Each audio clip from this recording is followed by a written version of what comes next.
आज की कहानी रिक नाम के एक आदमी की है जो कि 30 साल की एज में एडवेंचरर बनना चाहता है और उसने इसके लिए बहुत ही ज्यादा हार्ड ट्रेनिंग की है। एनिमे की स्टार्टिंग में हम रिक को देखते हैं जो कि गिल्ड में एडवेंचरर का एग्जाम देने के लिए आया होता है और रिसेप्शन पर खड़ी लड़की रिक को पहचान लेती है क्योंकि वो दोनों पहले साथ में काम करते थे, लेकिन रिक ने एडवेंचरर बनने के लिए काम छोड़ दिया था। फिर वो अलीसा से कहता है कि मैं बहुत ही ज्यादा नर्वस फील कर रहा हूँ क्योंकि ज्यादातर लोग कम एज में ही एडवेंचरर का एग्जाम पास कर लेते हैं, लेकिन मेरी एज 30 से भी ज्यादा हो चुकी है और मुझे इसी बात का डर है कि कहीं मैं एग्जाम में फेल ना हो जाऊं। और एलिसा रिक से पूछती है कि आप इतने टाइम से कहाँ पढ़ते हैं। रिक बताता है कि माउंटेन्स में ट्रेनिंग कर रहा था और वो तभी वहाँ पर एक एडवेंचरर आकर अलीसा को अपने साथ घूमने के लिए पूछता है। उसको देखकर साफ पता चल रहा होता है कि वो बहुत ज्यादा ड्रंक है और रिक उस एडवेंचरर को रोकने के लिए उसके ऊपर अपना हाथ रखता है, लेकिन उस एडवेंचरर की हालत खराब हो जाती है और वहीं पर बेहोश हो जाता है। रिक को लग रहा होता है कि शायद से इसने ज्यादा ड्रिंक कर लिया है जिसकी वजह से ये बेहोश हो गया और उसके बाद एलिसा उसको एग्जाम टिकट दे देती है और अपना अनलकी नंबर देखने के बाद रिक और ज्यादा डर जाता है। फिर रिक बाहर अपने सीनियर रेनिट से मिलता है और दूसरी तरफ बाकी सभी एडवेंचरर्स उस ड्रंक एडवेंचरर के पास आते हैं। वो उसकी आर्मर को देखते हैं जिस पर किसी का हाथ प्रिंट बन गया होता है और वो सभी सोच रहे होते हैं कि ये जरूर ए रैंक का एडवेंचरर होगा, इसकी ऐसी हालत भला किसने की होगी। और एलिसा सोचने लगती है कि शायद से रिक ने इसको बेहोश किया। उसके बाद रिक की फिजिकल बॉडी को चेक किया जाता है और इंस्ट्रक्टर अपने पास में रिक के बारे में बात कर रहे होते हैं कि इसकी एज 32 हो चुकी है, लेकिन ये अभी भी एग्जाम दे रहा है। और उसके बाद वो सभी कैंडिडेट को एक रूम में लेकर आया जाता है जहाँ पर उन सभी को क्रिस्टल पर अपना हाथ रखने के लिए कहा जाता है। इससे सभी का माना टेस्ट किया जाता है और सभी एडवेंचरर्स बारी बारी उस क्रिस्टल बॉल पर अपना हाथ रख रहे होते हैं। इंस्ट्रक्टर उन सभी के माना के बेस पर उनको रैंक दे रहे होते हैं और जैसे ही रिक की बारी आती है तो वो क्रिस्टल के अंदर बहुत ही कम लाइट ग्लो करती है, जो देखने के बाद इंस्ट्रक्टर उसको एफ रैंक दे देते हैं और सभी ये सुनने के बाद रिक का मजाक उड़ाने लगते हैं। फिर जैसे ही दूसरा कैंडिडेट अपना माना चेक करने के लिए आता है तो वो क्रिस्टल टूट जाता है और ये देखकर बाकी सभी बहुत ही हैरान हो जाते हैं। उसके बाद रिक दूसरा टेस्ट देने के लिए जाता है पर एग्जामिनर उन सभी को एक बड़े से ग्रीन स्लाइम पर अटैक करने के लिए कहते हैं। रिक याद करता है कि उसके मास्टर ब्रोस्टोन ने उसको गोल्डन स्लाइम से ट्रेनिंग करवाई है जो कि ड्रैगन की बॉडी जितना हार्ड होता है। उसके मास्टर ने उसको बताया था कि एडवेंचरर के लिए उसकी फिजिकल बॉडी भी बहुत ज्यादा स्ट्रॉन्ग होनी चाहिए और रिक उस गोल्डन स्लाइम पर हर दिन 50,000 पंच मारता था। फिर बारी बारी सभी कैंडिडेट उस ग्रीन स्लाइम पर अटैक करना शुरू कर देते हैं और उसके बाद वहाँ पर फ्रीड नाम की एक बच्चा आता है जिसकी एज 11 होती है और वो सभी उसको एक जीनियस कह रहे होते हैं क्योंकि इतनी कम एज में फ्रीड ने सी रैंक एडवेंचरर जितना स्ट्रॉन्ग बन गया था। फ्रीड अपने मैजिक का यूज करके उस लाइन पर अटैक करता है और एग्जामिनर उसको अच्छे नंबर दे देता है, लेकिन रिक उसके अटैक को देखकर बहुत ही हैरान होता है क्योंकि उसका फायर मैजिक बहुत ही लो था और उससे बड़ा फायर बॉल तो उसकी मास्टर उस पर यूज करती थी। फिर रिक सोचता है कि शायद ये लड़का अपनी असली पावर को छुपा रहा है और उसके बाद रिक की बारी आती है। एग्जामिनर रिक को देखने के बाद उससे कहता है कि तुम्हारी एज बहुत ही ज्यादा हो चुकी है इसलिए तुम्हें ये एग्जाम नहीं देना चाहिए, पर रिक उसकी बातों को इग्नोर करके सीधा उस स्लाइम को पंच मारता है जिससे कि वो स्लाइम सीधा दीवार तोड़कर बाहर चली जाती है। ये देखने के बाद वो सभी लोग बहुत ही हैरान हो जाते हैं और रिक सोच रहा होता है कि उसने ज्यादा पावर का यूज नहीं किया था। इधर फ्रीड को बहुत ही गुस्सा आ रहा होता है क्योंकि रिक ने उसकी सारी लैमलाइट की खत्म कर दी होती है और वो सोचता है कि अगला टेस्ट डिफेंस मैजिक का होने वाला है, उसमें ये मुझे नहीं हरा सकता। और डिफेंस मैजिक में रिक एग्जामिनर के सभी अटैक को आसानी से ब्लॉक कर रहा होता है जो देखकर सभी बहुत ही हैरान हो रहे होते हैं और एग्जामिनर रिक से कहता है कि अब मैं अपने स्ट्रॉन्ग मैजिक से अटैक करूंगा इसलिए तुम भी अपने स्ट्रॉन्ग डिफेंस मैजिक का यूज करना। पर रिक मना कर देता है और बताता है कि उसको सिर्फ बेसिक मैजिक के बारे में ही पता है, मैं उस मैजिक का यूज करके ही अटैक को ब्लॉक करूंगा। और एग्जामिनर उसकी बात को मान लेता है। फिर वो रिक पर बहुत ही सारे मैजिक का अटैक कर देता है। उस अटैक को बाहर कैप्टन स्लाइवेस्टर भी देख रहे होते हैं और उसके बाद वो वहाँ पर आते हैं और एग्जामिनर से पूछते हैं कि यहाँ पर क्या हो रहा है। दूसरे इंस्ट्रक्टर कैप्टन को बताती है कि एक एडवेंचरर ने अपने बेसिक डिफेंस से हाई लेवल मैजिक को भी ब्लॉक कर दिया है। उसने ग्रीन स्लाइम को एक ही अटैक में खत्म कर दिया था और स्लाइवेस्टर को यकीन नहीं हो रहा होता है कि कोई एडवेंचरर इतना स्ट्रॉन्ग है। उसके बाद रिक रिटर्न टेस्ट दे रहा होता है और टेस्ट खत्म होने के बाद वो सीधा रैंडेट के पास आता है और रैंडेट उससे एग्जाम के बारे में पूछती है। रिक उसको बताता है कि रिटर्न टेस्ट में वो बहुत ही आसानी से पास हो जाएगा क्योंकि उसने 15 साल तक इसी गिल्ड में काम किया है। रैंडेट उससे पूछती है कि तुम्हारे बाकी के एग्जाम कैसे गए और रिक बताता है कि उसने सभी एग्जाम में अच्छा परफॉर्म किया, लेकिन शायद से माना टेस्ट में उसको एफ रैंक मिला है। और रैंडेट उससे कहती है कि तुम्हें खुद पर भरोसा रखना चाहिए, तुम इस बार पास हो जाओगे। और उसके बाद वहाँ पर फ्रीड आने लगता है और रिक से कहता है कि तुमने मेरी सारी लैमलेट ही ले ली, मैं चाहता था कि सभी मेरी पावर को देखने के बाद सिर्फ मेरी बातें करें, लेकिन वो सभी तुम्हारी बात कर रहे हैं। रिक उसको समझाने के लिए जा रहा होता है कि तभी वहाँ पर फ्रीड की बहन आ जाती है और रिक से कहती है कि तुमने मेरे भाई को परेशान किया है इसलिए मैं तुमसे अपने भाई का बदला लेकर रहूंगी। और रिक को बैटल के लिए चैलेंज करती है और उसकी तरफ अपना ग्लव फेंक देती है। रिक भी उसका ग्लव उठा लेता है और रैनेट रिक को बताती है कि तुम्हें उसका चैलेंज एक्सेप्ट कर लिया है, अब तुम्हें उससे फाइट करनी पड़ेगी। फिर वो लड़की अपना नाम एंजेलिका बताती करती है और उसके बाद वो दोनों बैटल के लिए ग्राउंड में आ जाते हैं, जहाँ एंजेलिका रिक से कहती है कि हम दोनों में से जो भी बैटल को हारेगा वो जीतने वाले का सर्वेंट बन जाएगा। फिर वो रिक से कहती है कि मैं सेकंड क्लास नाइट हूँ और रिक को इसके बारे में भी पता नहीं होता, इसलिए वो रेनेट से पूछता है कि सेकंड क्लास नाइट किस रैंक पर होता है। रेनेट उसको बताती है कि ये असल में बी रैंक पर होते हैं और ये जानने के बाद रिक और ज्यादा परेशान हो जाता है और कहता है कि मैं इसको सह नहीं हरा पाऊंगा। फिर रेनेट रिक को अपनी ट्रेनिंग याद दिलवाती है और कहती है कि तुम्हें सबसे स्ट्रॉन्ग एडवेंचरस ने ट्रेनिंग दी है, तुम सबसे स्ट्रॉन्ग पार्टी के मेंबर हो, इसलिए तुम्हें इतनी आसानी से हार नहीं माननी चाहिए। और रिक ये सब याद करने के बाद कॉन्फिडेंट हो जाता है और रेनेट से कहता है कि मैं इस बैटल को जीत सकता हूँ। और उसके बाद जैसे ही एंजेलिका उस पर अटैक करती है तो रिक उससे बच जाता है, लेकिन वो वापिस से रिक पर अटैक करने लगती है और रिक को उसकी स्पीड बहुत ही स्लो लग रही होती है और वो आसानी से उसके अटैक से बच जाता है। इधर एंजेलिका को भी कुछ भी समझ में नहीं आ रहा होता है कि एक एफ रैंक एडवेंचरर उसके अटैक को इतनी आसानी से कैसे डोज कर पा रहा है, इसलिए वो दोबारा से रिक पर अटैक करती है पर रिक इस बार भी बच जाता है। और रिक सोचने लगता है कि अगर ये बी रैंक पर होने के बाद भी इतनी स्लो है तो इसका मतलब मैं पहले से ज्यादा स्ट्रॉन्ग बन चुका हूँ। और इधर एंजेलिका अपनी मैजिक का यूज करके खुद ही स्पीड को बढ़ा लेती है। उसके बाद वो दोबारा से रिक पर अटैक करती है और रिक उसके अटैक से बचकर जोर से पंच मारता है, लेकिन उसका पंच नीचे जमीन पर लगता है, जिससे कि उस जगह पर बहुत ही बड़ा गड्ढा हो जाता है। और उस अटैक को देखने के बाद एंजेलिका बहुत ही डर जाती है। वो सोच रही होती है कि अगर ये अटैक उसको लग गया होता तो शायद से उसकी मौत हो जाती है। और जैसे ही रिक गड्ढे से बाहर आता है तो एंजेलिका अपनी हार मान लेती है और वो वहाँ से जा रही होती है कि तभी रिक उससे कहता है कि तुम इस बैटल को हार चुकी हो, इसका मतलब अब तुम मेरी सर्वेंट हो। और ये सुनने के बाद एंजेलिका सीधा वहाँ से भाग जाती है और रेनेट रिक से कहती है कि एग्जाम रिजल्ट आने वाला है, इसलिए हमें यहाँ से चलना चाहिए। और वो रिक को बताती है कि सभी मास्टर्स आपके रिजल्ट को चेक करने के लिए आने वाले। ये सुनने के बाद रिक और ज्यादा परेशान हो जाता है। अगले दिन रास्टर क्लास में अपने रिजल्ट को देखकर बहुत ही परेशान होता है और अलीसा सभी कैंडिडेट से कह रही होती है कि रिजल्ट तुम्हारे एग्जाम टिकट में शो होने वाला है। जिन लोगों के टिकट में रेड कलर आएगा वो एग्जाम में फेल हो जाएगा और जिन लोगों के टिकट में ब्लू कलर आएगा वो सभी इस एग्जाम को पास कर लेंगे। और रेनेट रिक से कहती है कि तुम्हें खुद पर कॉन्फिडेंस होना चाहिए, वैसे भी तुम 2 साल से बहुत ही ज्यादा मेहनत कर रहे हो और अगर तुम इस बार एग्जाम में फेल हो गए तो तुम्हारी ट्रेनिंग को 3 टाइम बढ़ा दिया जाएगा। जो सुनने के बाद रिक और ज्यादा डर जाता है और उसके बाद रिक का कार्ड ग्लो करने लगता है और उसमें ब्लू कलर शो होता है, जो देखने के बाद रिक खुश हो जाता है क्योंकि उसने टेस्ट को पास कर लिया था। और रिक बाहर आता है और तभी उसको स्ट्रॉन्ग स्मेल आने लगती है। उसके बाद वहाँ पर रेस्टर नाम का नोबल आता है और रेनेट को देखने के बाद उस पर लाइन मारना शुरू कर देता है और रेनेट से कहता है कि मैं तुम्हें अपनी सेकंड वाइफ बनाना चाहता हूँ। और ये सब देखने के बाद रिक उससे कहता है कि ये असल में मेरी गर्लफ्रेंड है। जो सुनने के बाद रास्टर हंसने लगता है और वो रिक से कहता है कि तुम इतनी ज्यादा ओल्ड हो और इस लड़की को अपनी गर्लफ्रेंड बता रही हो। फिर उसकी नजर रिक के कार्ड पर जाती है और उसको देखने के बाद वो रिक का मजाक उड़ाने लगता है कि तुम एक ई रैंक के एडवेंचरर हो। रिक रास्टर से कहता है कि तुम भी मुझे स्ट्रॉन्ग नहीं लगते। जो सुनने के बाद रास्टर उससे कहता है कि तुम्हें शायद से मेरे बारे में कुछ नहीं पता।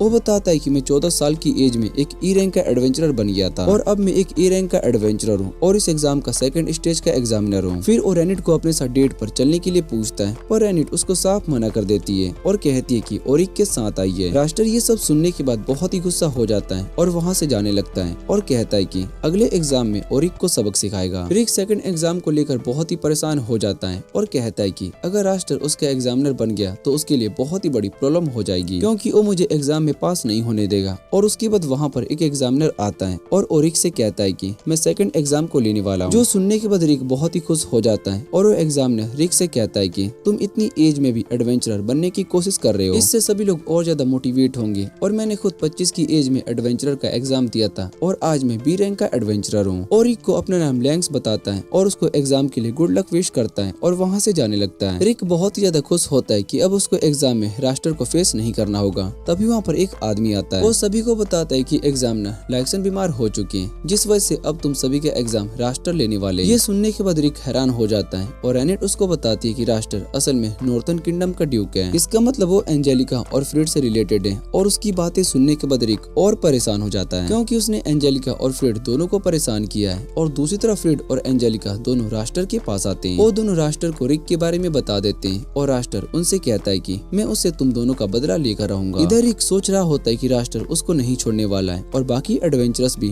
रास्टर के बारे में ही बात कर रहे होते हैं। वो बताता है कि रास्टर बहुत ही रूथलेस है और वो लो रैंक वाले एडवेंचरर को कुछ भी नहीं समझता। दूसरी तरफ हम रास्टर को देखते हैं जो कि ग्राउंड में सभी लो रैंक एडवेंचरर पर अटैक कर रहा होता है और उनसे कहता है कि तुम सब किसी काम के नहीं हो। इधर रिक रेनेट से कहता है कि रास्टर मुझे आसानी से जीतने नहीं देगा, इसलिए मुझे वापिस से चलना चाहिए, लेकिन अगर मैंने एग्जाम को छोड़ दिया तो मुझे और ज्यादा ट्रेनिंग करनी पड़ेगी और उसको कुछ भी समझ में नहीं आ रहा होता है कि अब मुझे क्या करना चाहिए। फिर रेनिट उसको समझाती है कि तुम्हें लोगों की बातों में नहीं आना चाहिए, इससे तुम्हारा कॉन्फिडेंस बहुत ही लो हो जाएगा। वैसे भी तुमने अभी इस एग्जाम को बहुत ही अच्छे से परफॉर्म किया है और इस एग्जाम को भी पास कर ही लोगे। रेनिट की बात सुनने के बाद रिक खुश हो जाता है और उसको थैंक यू कहता है कि तुम्हारी वजह से मेरा मूड अच्छा हो चुका है। फिर वहाँ पर एक मेज आता है और वो रिक से कहता है कि क्या तुम्हें अपना फ्यूचर पता करना है, और रिक हाँ कह देता है। जिसके बाद वो जैसे ही चेयर पर बैठने लगता है तभी मैजिक सर्कल की वजह से रिक वहाँ से टेलीपोर्ट हो जाता है। फिर फ्रेड अपना फेस दिखाता है और बहुत ही ज्यादा खुश हो रहा होता है। उसको देखने के बाद रेनिट उसको पकड़ लेती है और फ्रेड को डांटने लगती है और उससे रिक के बारे में पूछती है और फ्रेड बताता है कि उसने रिक को ज्यादा दूर टेलीपोर्ट नहीं किया। इधर एक एग्जाम सेंटर के बाहर नदी के पास टेलीपोर्ट हुआ होता है और उसके सामने बहुत ही सारे गार्ड्स होते हैं। फिर एक बटलर आगे आता है और रिक से कहता है कि हम नॉर्थर्न किंगडम से आए, और रिक समझ जाता है कि ये सब राष्ट्र का प्लान है। वो बटलर रिक को बताता है कि हम सभी का रैंक ए और बी है, इसलिए तुम हमसे नहीं जीत सकते हो। और रिक को भी कुछ भी समझ में नहीं आ रहा होता है। तभी उसके सामने मास्टर वहाँ पर आ जाते हैं और रिक से पूछते हैं कि तुम यहाँ पर क्या कर रहे हो, और रिक उन सभी को वहाँ पर देखकर डर जाता है। फिर वो जैसे ही रिक के पास आते हैं तो रिक उन सभी लोगों को वहाँ से भागने के लिए कहता है, पर वो रिक की बात को नहीं मानते। उनमें से एक आदमी सीधा ब्रोस्टोन पर स्वॉर्ड से अटैक कर देता है, लेकिन उसकी स्वॉर्ड टूट जाती है और उसको पंच मारने के लिए जा रहा होता है, पर ब्रोस्टोन उसके हाथ को पकड़ लेता है और क्रश कर देता है, जो देखकर वो आदमी भी डर जाता है। पर ब्रोस्टोन बाद में उसके हाथ को हील कर देता है और वो उससे कहता है कि तुम्हें अभी और ज्यादा ट्रेनिंग करने की जरूरत है। और कुछ और गार्ड्स उन पर अटैक करने के लिए आ रहे होते हैं, जिन्हें मिजेंट अपनी गन से हरा देता है। और रिक को बताता है कि मैंने उन सभी पर अपने मैजिक बुलेट्स का यूज किया है, इसलिए वो मरने नहीं वाले। और कुछ गार्ड्स एलिस को पकड़ लेते हैं और उसकी गर्दन पर नाइफ रख देते हैं और रिक को हार मानने को कहते हैं। रिक उन सभी से कहता है कि तुम एलिस को छोड़ दो, वरना तुम सभी खतरे में पड़ जाओगे। और एलिस को लग रहा होता है कि शायद से वो सभी इस गेम को खेल रहे हैं, इसलिए वो अपने फायर मैजिक से उन सभी को उड़ा देती है। और वो बटलर उन सभी को देखकर समझ जाता है कि वो असल में कौन है। वो अपने गार्ड्स को बताता है कि ये सभी लोग असल में दुनिया के सबसे स्ट्रॉन्ग एस रैंक पार्टी के मेंबर्स हैं और इन्हें हराना इम्पॉसिबल है। उसके बाद एलिस उन सभी गार्ड्स पर अपने मैजिक से अटैक करना शुरू कर देती है और इधर रिक भी रेनिट के पास आ जाता है। रिक को देखने के बाद रेनिट फ्रेड को छोड़ देती है। फिर वहाँ पर लेक्सन आता है और उसकी हालत बहुत ही खराब होती है और रिक से कहता है कि राष्ट्र ने मुझ पर अटैक करके मुझे रूम में बंद कर दिया था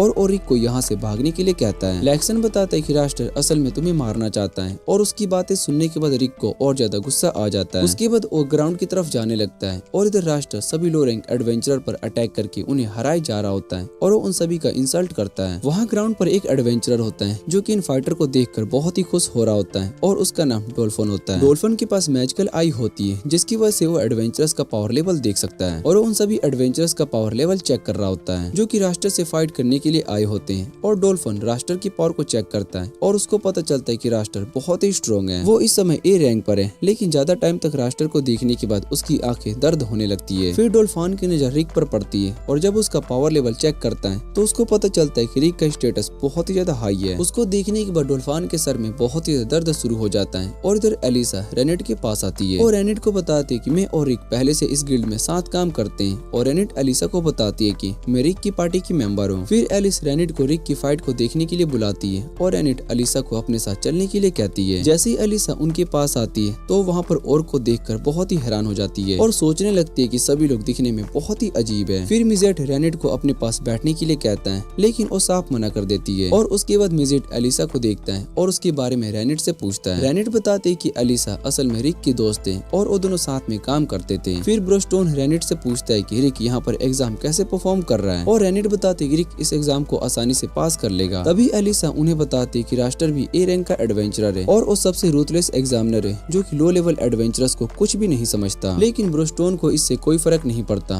और वो बताता है कि रिक इस फाइटर को आसानी से हरा सकता है। दूसरी तरफ राष्ट्र रिक को अपने सामने देखने के बाद उससे कहता है कि तुम मेरे इलाइट गार्ड से बच गए, लेकिन तुम मुझसे नहीं बच पाओगे। फिर रिक राष्ट्र से पूछता है कि तुम भला एडवेंचरर क्यों बने और राष्ट्र उसको बताता है कि मेरे पास टैलेंट है और वैसे भी मैं एक नोबल फैमिली से हूँ, लेकिन मैं अब इस काम से बहुत ज्यादा बोर हो चुका हूँ, इसलिए मैं इस जॉब से रिटायर हो जाऊंगा। और उसकी बातें सुनने के बाद रिक उससे कहता है कि मैं तुमसे नहीं हारने वाला हूँ। फिर राष्ट्र अपनी आइस मैजिक से रिक को डराने की कोशिश करता है, लेकिन रिक उसके मैजिक से डरता नहीं है। उसके बाद राष्ट्र दोबारा से रिक पर अटैक करता है, जिससे रिक आसानी से रोक लेता है। और एलिसा कहती है कि क्या रिक राष्ट्र के बाकी अटैक से बच पाएगा। फिर ऐश एलिसा से पूछता है कि तुम्हें मैजिक कोर के बारे में पता है और एलिसा बताती है कि उसने इस बारे में पढ़ा है। ब्रोस्टोन एक्सप्लेन करता है कि बॉडी के अंदर मैजिकल कोर यंग एज में डेवलप होने लगता है, लेकिन टाइम के साथ साथ उसको बढ़ाना और भी ज्यादा मुश्किल हो जाता है। रिक ने 30 की एज में एडवेंचरर की ट्रेनिंग ली है, इसलिए मैंने उसकी बॉडी बॉडी को स्ट्रॉन्ग बनाया है और उससे कहा था कि तुम्हें मैजिक से ज्यादा अपनी बॉडी पर डिपेंड रहना चाहिए। रिक भारी वेट्स को लगाकर जंगल में भागता है जहाँ पर बहुत ही सारे मॉन्स्टर भी उस पर अटैक करते रहते हैं। इधर रास्टर अपनी विंड मैजिक से रिक पर अटैक करता है, लेकिन रिक को उस अटैक से कोई फर्क नहीं पड़ता। ऐश बताता है कि रिक को सबसे खतरनाक ट्रेनिंग दी गई है जिस वजह से उसकी पावर लेवल ऐसा है, और ये सुनने के बाद अलीशा बहुत ही हैरान हो जाती है। इधर रास्टर अपने थंडर मैजिक से रिक पर अटैक करता है और रेनिट अलीशा को बताती है कि रिक को अपनी रियल पावर के बारे में कुछ भी नहीं पता, क्योंकि ब्रेस्टोन ने उसको कभी उसकी रियल पावर्स के बारे में बताया ही नहीं और उससे कहा था कि ये आसान ट्रेनिंग एफ रैंक के एडवेंचरर भी कर सकते हैं। इधर रास्टर अब लगातार रिक पर अटैक करना शुरू कर देता है और वो बड़े पत्थरों से रिक को दबा देता है और कहता है कि शायद से मैंने कुछ ज्यादा ही कर दिया, पर रिक उन पत्थरों से बाहर आ जाता है और रास्टर ये सब देखने के बाद और गुस्सा हो जाता है। फिर रास्टर रिक को पंच मारने के लिए जा रहा होता है, पर रिक उसको आसानी से रोक देता है और रास्टर को कुछ भी समझ में नहीं आता। उसके बाद रिक उससे कहता है कि तुम्हारे पास भले ही टैलेंट ज्यादा है, लेकिन तुमने ज्यादा ट्रेनिंग नहीं की है और तुम्हें लगता है कि तुम बहुत ही स्ट्रॉन्ग हो, इसलिए मैं तुम जैसे ईगो वाले पर्सन से नहीं हारने वाला हूँ। और ये सब सुनने के बाद रास्टर अपने फायर मैजिक से उस पर अटैक कर देता है, लेकिन रिक उसको अपने हाथों से ही रोक देता है और रास्टर से कहता है कि तुम्हारे अटैक को रोकने के लिए मुझे कोई मैजिक की जरूरत नहीं है। रास्टर उससे कहता है कि तुम अपने लक की वजह से बचे हो और वो सीधा उसके पास अटैक करने के लिए आता है, लेकिन तभी रिक उसको पंच मारने ही वाला होता है। रास्टर जल्दी से अपनी बॉडी को स्टील का बना लेता है जिससे कि उसको ज्यादा चोट ना लगे। फिर रास्टर रिक से पूछता है कि तुम वाला इतने स्ट्रॉन्ग कैसे बने। रिक अपनी ट्रेनिंग को याद करता है और रास्टर को बताता है कि मैंने ड्रैगन केव में ट्रेनिंग की है और मेरी ट्रेनिंग बहुत ही हार्ड होती है। दूसरी तरफ ऐश अलीशा को रिक की ट्रेनिंग के बारे में बताता है कि बहुत ही बार ट्रेनिंग करते के टाइम रिक की मौत भी हुई है, लेकिन मैंने उसको अपनी हीलिंग मैजिक से दोबारा से जिंदा कर दिया है और उसकी ट्रेनिंग की वजह से ही आज रिक इतना ज्यादा स्ट्रॉन्ग है। मैजिट बताता है कि रिक असल में बहुत ज्यादा हार्ड वर्किंग पर्सन है। उसने एली के अटैक को बहुत ज्यादा डिफेंड किया है। भले उस ट्रेनिंग को करते टाइम वो बहुत ही बार मारा गया, लेकिन उसने हार नहीं मानी और अपने लिमिट्स को क्रॉस करता गया। ये सब सुनने के बाद रास्टर रिक पर हंसने लगता है और उससे कहता है कि तुम्हें एडवेंचर का काम छोड़कर स्टोरी लिखनी चाहिए। फिर रास्टर रिक से पूछता है कि तुमने भला इतनी ट्रेनिंग किस पर्पस से की है, और रिक उसको अपने ड्रीम के बारे में बताता है कि मैं उस लेजेंडरी मॉन्स्टर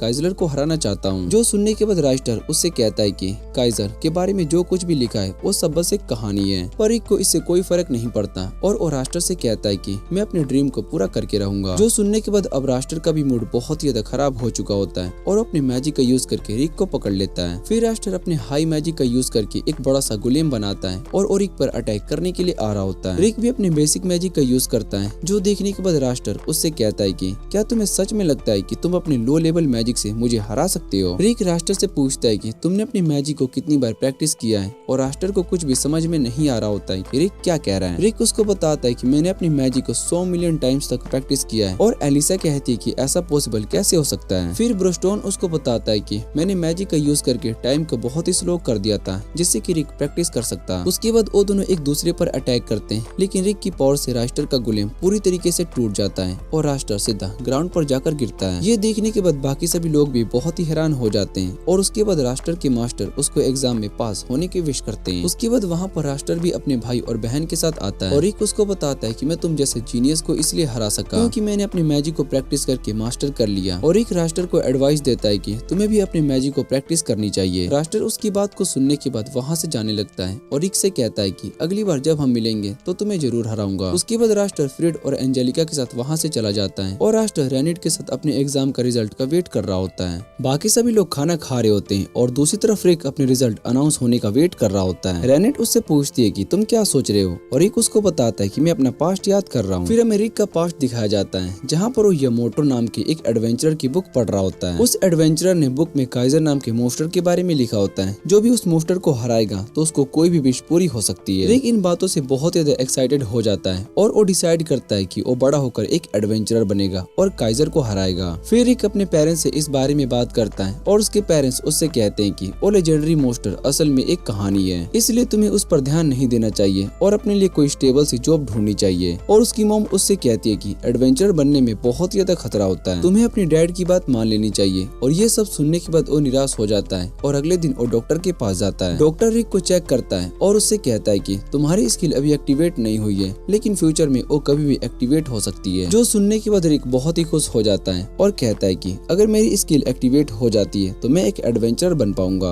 वो अगले दिन अपने स्किल के बारे में अपने दोस्तों को भी बताता है, जबकि उसकी स्किल अभी तक एक्टिवेट नहीं हुई थी। फिर उसके बाद रिक अपनी स्किल को एक्टिवेट करने की कोशिश करता है, लेकिन कुछ भी नहीं होता, जिससे कि वो थोड़ा सा निराश हो जाता है। उसके बाद बहुत ही साल बीत गए गए होते हैं और एक बड़ा हो चुका होता है, लेकिन उसका स्किल अभी तक एक्टिवेट नहीं हुआ था। फिर उसके दोस्त उससे कहते हैं कि बहुत ही लोगों के स्किल एक्टिवेट नहीं हुए, लेकिन वो बिना स्किल के भी एडवेंचरर बन सकते हैं। वैसे भी एडवेंचरर बनने के बाद बहुत ही पैसा मिलता है, लेकिन रिक को पैसों से कोई मतलब नहीं था और उसके बाद वो गिल्ड में रिसेप्शन की जॉब करता है। उसके पेरेंट्स भी उसकी इस जॉब से बहुत ज्यादा खुश थे और एक गिल्ड के काम में बहुत ज्यादा बिजी रहने लगा, लेकिन अपने स्किल को अनलॉक करने की कोशिश करता था। और कुछ टाइम के बाद अलीसा भी गिल्ड में काम करने के लिए आती है और रिक की जूनियर होती है। और उसके बाद रिक अपने दोस्तों के पास आता है, जहाँ पर उसको पता चलता है कि उसके दोस्त अब फादर बन चुके हैं। उनकी भी एक फैमिली है, लेकिन रिक अभी भी अकेला होता है। और बहुत ही साल बीतने के बाद रिक अपनी उस बुक को रख देता है जिस बुक ने उसको एडवेंचर बनने की उम्मीद दी थी। अगले दिन रिक अलीसा से कहता है कि मॉन्स्टर हंटिंग का सीजन आ चुका है, इसलिए तुम सभी क्वेस्ट को ले आओ। और उसके बाद गिल्ड में जेड नाम का एक एडवेंचरर आता है और वो रिक को बताता है कि मैं बी रैंक एडवेंचरर बन चुका हूँ। रिक इस बात से बहुत ही हैरान होता है, क्योंकि जब उसने गिल्ड में काम करना शुरू किया था तभी जेड ने भी अपनी एडवेंचर लाइफ को शुरू की थी, लेकिन आज वो बी रैंक एडवेंचरर बन चुका है। और रिक आसमान में देखकर सोच रहा होता है कि अगर मैं एडवेंचरर बन भी गया तो ये मेरे लिए कोई पॉइंटलेस नहीं होगा। तभी उसको लोगों की आवाज सुनाई देती है और वो समझ जाता है कि शहर में मॉन्स्टर आ चुका है। वो उस मॉन्स्टर को देखने के लिए आता है, क्योंकि रिक को लग रहा होता है कि शायद से कोई लो लेवल का मॉन्स्टर यहाँ पर आ गया जिसे वो आसानी से हरा सकता है। लेकिन तभी वो अपने सामने एक बड़े से ट्रोल को देखता है और उसको देखने के बाद रिक बहुत ही डर जाता है। फिर रिक के सामने से एक मेड जा रही होती है और रिक उस मेड को बचाने के लिए उसके सामने आ जाता है, लेकिन वो मेड रिक को सामने से हटने के लिए कहती है और उस ट्रेल को टुकड़े टुकड़े कर देती है, जो देखने के बाद रिक बहुत ही हैरान हो जाता है। वो मेड रिक को थैंक यू कहती है और बताती है कि मैं एक एडवेंचरर हूँ, इसलिए मुझे किसी की मदद नहीं चाहिए। वो मेड रेनिट होती है और रिक पहली बार रेनिट से मिलता है और उसके बाद दोनों वहाँ से जाने लगते हैं। और रिक उससे पूछता है कि क्या तुम अब बी रैंक एडवेंचरर हो, क्योंकि तुमने उस ट्रोल को बहुत ही आसानी से मार दिया। और रेनिट अपने एस रैंक बैज निकालती है, जो देखने के बाद रिक और ज्यादा हैरान हो जाता है, क्योंकि उसको पता होता है कि S rank adventurer top level के एडवेंचरर होते हैं और उनका नाम गिल्ड में रजिस्टर नहीं होता। उन्हें डायरेक्ट मेन ऑफिस से ऑर्डर आते हैं और रिक उससे पूछता है कि क्या मैं एक एडवेंचरर बन सकता हूँ और मेरी एज 30 साल हो चुकी है। जिस पर रेनिट उससे कहती है कि तुम्हारे अंदर बहुत ही ज्यादा हिम्मत है, लेकिन तुम्हारी एज बहुत ही ज्यादा हो चुकी है, इसलिए तुम अपने मैजिक को इम्प्रूव नहीं कर सकते हो, इसलिए तुम शायद से एडवेंचरर नहीं बन सकते हो। और ये सुनने के बाद रिक का ड्रीम पूरी तरीके से टूट जाता है, लेकिन वो खुद को चीयर अप करने के लिए रेनिट से कहता है कि क्या हम साथ में डिनर कर सकते हैं। और रेनिट उसकी बात मान लेती है और रिक से कहती है कि हम कल साथ में डिनर कर सकते हैं। और रिक भी इस बात से बहुत ही खुश होता है। फिर अगले दिन वो गिल्ड में अपना काम पूरा करके रात को रेनिट से मिलने के लिए जा रहा होता है और उसको वापस से मॉन्स्टर की आवाज सुनाई देती है। लेकिन जब तक रिक वहाँ पर आता है तो वो देखते है कि रेनिट ने पहले ही सारे मॉन्स्टर को खत्म कर दिया है। फिर वो दोनों देखते हैं कि बहुत ही सारे मॉन्स्टर उनकी तरफ आ रहे होते हैं और रेनिट रिक को सेफ जगह पर जाने के लिए कहती है। इतना कहने के बाद वो अपने आसपास से बहुत ही सारे नीडल्स निकालकर उन मॉन्स्टर को मारना शुरू कर देती है। रिक भी उसकी पावर्स को देखकर बहुत ही हैरान हो जाता है और मॉन्स्टर को खत्म करने के बाद रेनिट की बॉडी में माना फ्लो होना शुरू हो जाता है। फिर उसको अपना पास्ट याद आता है, जब सारे मॉन्स्टर ने मिलकर उसके गाँव को तबाह कर दिया था। और ये सब याद करने के बाद रेनिट को बहुत ही दर्द होने लगता है। रिक उसके पास आता है और इतने में एक मॉन्स्टर उन पर अटैक करने के लिए आता है और जेड उसके अटैक को रोक देता है और रिक से कहता है कि तुम्हें डेट करने के लिए यही जगह मिली थी। और उसके बाद वहाँ पर जेड के पार्टी के मेंबर्स आ जाते हैं। वो सभी मिलकर बाकी सभी मॉन्स्टर को खत्म कर देते हैं। और इधर रेनिट रिक से कहती है कि हमें जल्दी से यहाँ से जाना होगा, क्योंकि यहाँ पर एक स्ट्रॉन्ग ड्रैगन आ रहा है जिसे हराना हमारे लिए पॉसिबल नहीं है। और रिक को कुछ भी समझ में नहीं आ रहा होता है। तभी वहाँ पर ड्रैगन आ जाता है और उस ड्रैगन को देखने के बाद जेड बताता है कि हम इस ड्रैगन का सामना नहीं कर सकते, हमें जल्दी से गिल्ड को इस बारे में इन्फॉर्म करना होगा। और इधर एक मेज उस ड्रैगन पर अटैक कर देता है, जिससे कि ड्रैगन का ध्यान उनकी तरफ चला जाता है। ड्रैगन उन सभी को नीचे गिरा देता है और जेड उन सभी को भागने के लिए कहता है, लेकिन ड्रैगन उन्हें बैरियर में ट्रैप कर लेता है। वो सभी उस बैरियर को तोड़ने की कोशिश कर रहे होते हैं, लेकिन उनसे वो बैरियर नहीं टूट रहा होता है। जेड बताता है कि अब वो सभी मरने वाले और रिक सीधा उस ड्रैगन के पास जाने लगता है और कहता है कि मेरी पूरी लाइफ गिल्ड में काम करते हुए चली गई, लेकिन मैं एक एडवेंचर की तरह मरना चाहता हूँ। और इतना कहने के बाद वो एक पत्थर उठाता है और सीधा उस ड्रैगन को मारता है। रिक को ऐसा करता हुआ देख बाकी सभी लोग भी होश में आ जाते हैं और वो सभी मिलकर उस ड्रैगन पर अटैक करना शुरू कर देते हैं, लेकिन उस ड्रैगन को कुछ भी नहीं होता और वो उन सभी पर अपने फायर मैजिक से अटैक करता है, जिससे बचने के लिए वो सभी आयरन बॉडी का यूज करते हैं। और ड्रैगन के अटैक से वो सभी बहुत ही घायल हो जाते हैं। और इधर रेनिट को खुद पर बहुत ही ज्यादा गुस्सा आ रहा होता है, क्योंकि वो इस समय सबसे ज्यादा यूजलेस फील कर रही होती है। और इधर रिक दोबारा से खड़ा होता है और उस ड्रैगन के पीछे आ जाता है। रिक अपने ड्रीम को याद कर रहा होता है, तभी ड्रैगन रिक को अपने पैर से दबा देता है, जिससे कि रिक की स्किल एक्टिवेट हो जाती है। रिक उस ड्रैगन का पैर आसानी से उड़ा देता देता है और ये देखने के बाद बाकी सभी लोग बहुत ही हैरान हो जाते हैं। रेनेट को रिक की बॉडी के अंदर बहुत ही ज्यादा माना सेंस हो रही होती है। उसके बाद रिक उस ड्रैगन को चैलेंज करता है और वो ड्रैगन रिक पर अपने फायर से अटैक करता है, जिससे कि रिक अपने बैरियर से रोक देता है। फिर वो ड्रैगन दोबारा से रिक पर अटैक करता है, लेकिन उसका अटैक रिक को नहीं लग रहा होता है और रिक अपने एक ही अटैक से उस ड्रैगन का सर उड़ा देता है। ये देखने के बाद सारे लोग बहुत ही ज्यादा हैरान हो जाते हैं और उन्हें समझ में नहीं आ रहा होता है कि रिक ने भला उस ड्रैगन को एक ही अटैक में कैसे हराया। फिर रिक बेहोश हो जाता है और एक वीक के बाद रिक को होश आता है और रेनेट उसके पास होती है और रिक को बताते है कि तुम पूरे एक वीक के बाद उठ रहे हो और वो पूरा टाइम उसके पास थी। फिर वो रिक से कहती है कि मैं तुम्हें अपनी पार्टी की मेंबर बनाना चाहती हूँ क्योंकि तुम्हारे अंदर वो हिम्मत और पावर है जिसका यूज करके हम काइजर को हरा सकते हैं और हमारा गोल उस लेजेंडरी मोस्टर को हराना है। रिक को यकीन नहीं हो रहा होता है और रेनेट उसको बताती है कि काइजर की स्टोरी असल में रियल है और तुम हमारी पार्टी ज्वाइन करके एक फुल टाइम एडवेंचरर बन सकते हो। ये सब सुनने के बाद रिक बहुत ही ज्यादा इमोशनल हो जाता है क्योंकि उसका बचपन का सपना अब पूरा होने जा रहा था। फिर हम प्रेजेंट में आते हैं जहाँ पर रिक का रिजल्ट अनाउंस होता है और अपने ई रैंक बैच को देखकर खुश था क्योंकि उसके ड्रीम का पहला स्टेप पूरा हो चुका होता है। उसके बाद हम लेक्सन को देखते हैं जो कि रिक के घर को ढूंढ रहा होता है क्योंकि रिक ने एग्जाम में पास होने के बाद लेक्सन को अपने घर में डिनर इनवाइट किया था, लेकिन उसने लेक्सन को आर्मर पहनकर आने के लिए कहा था और लेक्सन को ये बात समझ में नहीं आई थी, लेकिन वो फिर भी रिक की बात को मान लेता है। जंगल के अंदर उसको डीमन कैसल दिखाई देता है और जब लेक्सन उस कैसल के पास आकर बेल बजाता है तो रिक डोर को ओपन करता है और लेक्सन को कैसल के अंदर लेकर आता है और लेक्सन रिक से पूछता है कि आखिर यहाँ के डीमंस कहाँ पर गए और रिक बताता है कि हमने उन सभी को खत्म कर दिया, जिसके बाद से मैं और मेरी पार्टी इस जगह पर रहती है। और वो दोनों कैसल के अंदर आते हैं जहाँ पर लेक्सन रेनेट से मिलता है। फिर एलिस भी वहाँ पर आ जाती है और उसको देखने के बाद लेक्सन सोच रहा होता है कि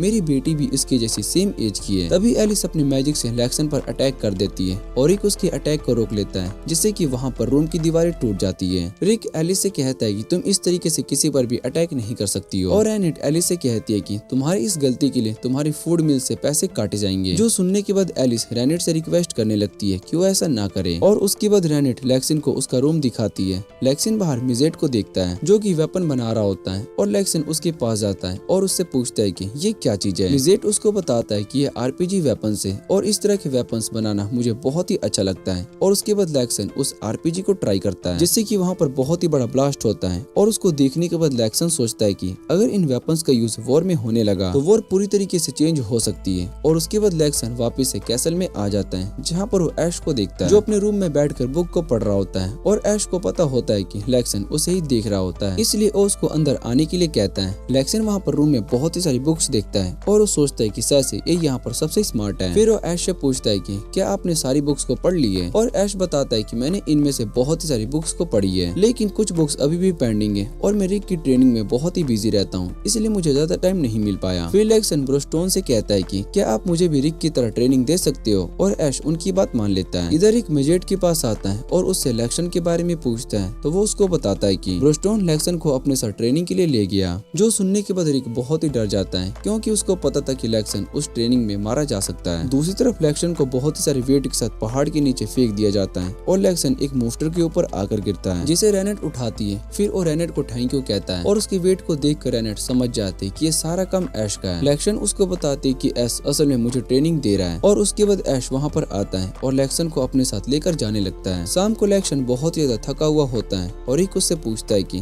तुमने भला ट्रेनिंग के लिए हाँ क्यों कहा, जिस पर लेक्सिन बताता है कि उन्होंने मुझे कहा था कि मेरी ट्रेनिंग आसान होने वाली है और रिक उसको बताता है कि तुम्हें उनकी बातों में नहीं आना चाहिए, वो सभी बहुत ज्यादा रूथलेस हैं। और उसके बाद वो तीनों वहाँ पर आते हैं और ऐश से कहते हैं कि अगर इसको कुछ भी होता है तो मैं अपने मैजिक से इसको वापस से जिंदा कर देता। और रिक उससे कहता है कि तुम्हें इंसानों की लाइफ से कोई वैल्यू नहीं समझ आती। फिर एलिस कहती है कि मुझे इसके साथ दोबारा से खेलना है और रिक मना कर देता है और बताता है कि तुम लेक्सिन को वापस से मार दोगी। फिर मिजेट रिक से कहता है कि इसमें सारी गलती तुम्हारी है क्योंकि जब तुम्हें पता था कि यहाँ पर इसके साथ ये सब हो सकता है तो तुमने भले इसको यहाँ पर इन्वाइट क्यों किया। उसके बाद रेनेट उन दोनों को टी सर्व करके डिनर बनाने के लिए चली जाती है। लेक्सिन रिक से पूछता है कि क्या तुम रेनेट में इंटरेस्टेड हो और रिक उसको बताता है कि हम दोनों के बीच में ऐसा कुछ नहीं है, वैसे भी मैं 30 प्लस का हूँ और रेनेट मुझ में इंटरेस्टेड नहीं है। जिस पर लेक्सिन बताता है कि इन सब में एज मैटर नहीं करता, तुम दोनों के बीच में अच्छा बॉन्ड और अंडरस्टैंडिंग होनी चाहिए। फिर वो अपनी लाइफ के बारे में बताता है कि वो मुझसे 20 साल छोटी है। जो सुनने के बाद रिक थोड़ा सा कॉन्फिडेंट होता है और उसके बाद वो सभी डिनर करने लगते हैं जहाँ पर लेक्सिन और बाकी सभी रेनेट की कुकिंग की तारीफ कर रहे होते हैं। फिर रेनेट किचन में और खाना बनाने चली जाती है और लेक्सिन रिक से कहता है कि तुम्हें भी उसकी मदद करने के लिए जाना चाहिए, इस तरीके से तुम उसकी और भी क्लोज आ सकती हो। और रिक उसकी बात मानकर वहाँ से चला जाता है। फिर लैक्सन उन सभी से रिक के स्किल के बारे में पूछता है और उसको बताते हैं कि रिक की स्किल सिचुएशन के हिसाब से एक्टिवेट होती है। ऐश बताता है कि बिना स्किल के भी रिक एस रैंक पर है, लेकिन जब उसकी स्किल एक्टिवेट होती है तो हमसे भी ज्यादा स्ट्रॉन्ग बन जाता है। फिर ऐश लैक्सन से 6 ग्रेड ऑर्ब के बारे में पूछता है, क्या तुम उनके बारे में जानते हो? और लैक्सन बताता है कि मैंने उन ऑर्ब्स के बारे में यामाटो की बुक में पढ़ा था, मुझे वो एक स्टोरी लगती थी, लेकिन अगर उसकी बात कर रहे हो तो शायद से और रियल होगी। फिर रिक बताता है कि हमारा गोल उस लेजेंडरी मोस्टर काइजर को हराना है और उसके लिए हमें उन ऑर्ब्स की जरूरत है ताकि हम उस डंजन का पता लगा सकें जहां पर काइजर रेस्ट कर रहा है। और मिजेट बताता है कि ये ऑर्ब्स हर 200 साल में स्लो होते हैं, इस समय हम भी उस टाइम साइकिल में चल रहे हैं। फिर ब्रोस्टोन बताता है कि उन ऑर्ब्स से हमें बहुत ही सारा माना मिल सकता है। फिर रिक लैक्सन से पूछता है कि क्या तुम्हें उसके बारे में पता है? और लैक्सन बताता है कि मुझे ऑर्ब के बारे में कुछ भी पता नहीं है, लेकिन मैं इसके बारे में पता करने की कोशिश करूंगा। और ऐश उसको मदद के लिए थैंक यू कहता है। फिर रिक लैक्सन से कहता है कि क्या तुम्हारे पास कोई दूसरा आइडिया है, क्योंकि मैं जब रेनेट की मदद करने गया था तो मैं उसकी मदद नहीं कर सका क्योंकि वो अपने काम में बहुत ही एक्सपर्ट है। और उसके बाद हम रीस नाम की एक लड़की को देखते हैं जो कि गिल्ड के अंदर क्लीनिंग का काम कर रही होती है। वो कहती है कि मैं यहाँ पर मोस्टर से फाइट करने के लिए आई थी, लेकिन मुझे यहाँ पर साफ सफाई का काम में फंसा दिया गया। फिर इस कुछ एडवेंचरर्स को गिल्ड मास्टर से क्वेस्ट लेने की बात करते हुए सुनती है और वो एडवेंचरर्स असल में रिक, एलिस और ऐश होते हैं। गिल्ड मास्टर उनसे कहते हैं कि आप इस क्वेस्ट में पार्ट नहीं ले सकते और ऐश इसका रीजन पूछता है। रिक रूल को पढ़ता है और बताता है कि इस क्वेस्ट में पार्ट लेने के लिए 4 मेंबर्स का होना जरूरी है और हम सिर्फ 3 ही हैं। जो सुनने के बाद ऐश गिल्ड मास्टर से कहता है कि तुम्हें कोई एडवेंचरर हमारे लिए अरेंज करना होगा जो हमारे साथ क्वेस्ट पर जा सके। गिल्ड मास्टर रिस को उनके साथ जाने के लिए कहता है और बताते हैं कि तुम वैसे भी मोस्टर से लड़ना चाहती थी और ये तुम्हारे लिए अच्छा मौका है। रिस ऐश की ओर देखने के बाद कहती है कि मैं इस बड़े से ऑर्क और उस ओल्ड मैन के साथ क्वेस्ट पर नहीं जाने वाली हूँ। गिल्ड मास्टर रिस से कहता है कि तुम्हें इनसे रिस्पेक्ट के साथ बात करनी चाहिए। फिर वो उनके साथ क्वेस्ट पर जाने के लिए मान जाती है। रिस रिक से पूछती है कि क्या हम ट्रेजर हैंग पर जा रहे हैं और रिक उसको बताता है कि हम यहाँ पर एक मैजिक क्रिस्टल को ढूंढने के लिए आए हैं। जो सुनने के बाद रिस कहती है कि वो क्रिस्टल बहुत ही रेयर होगा और रिक बताता है कि उस क्रिस्टल में बहुत ही माना भी है,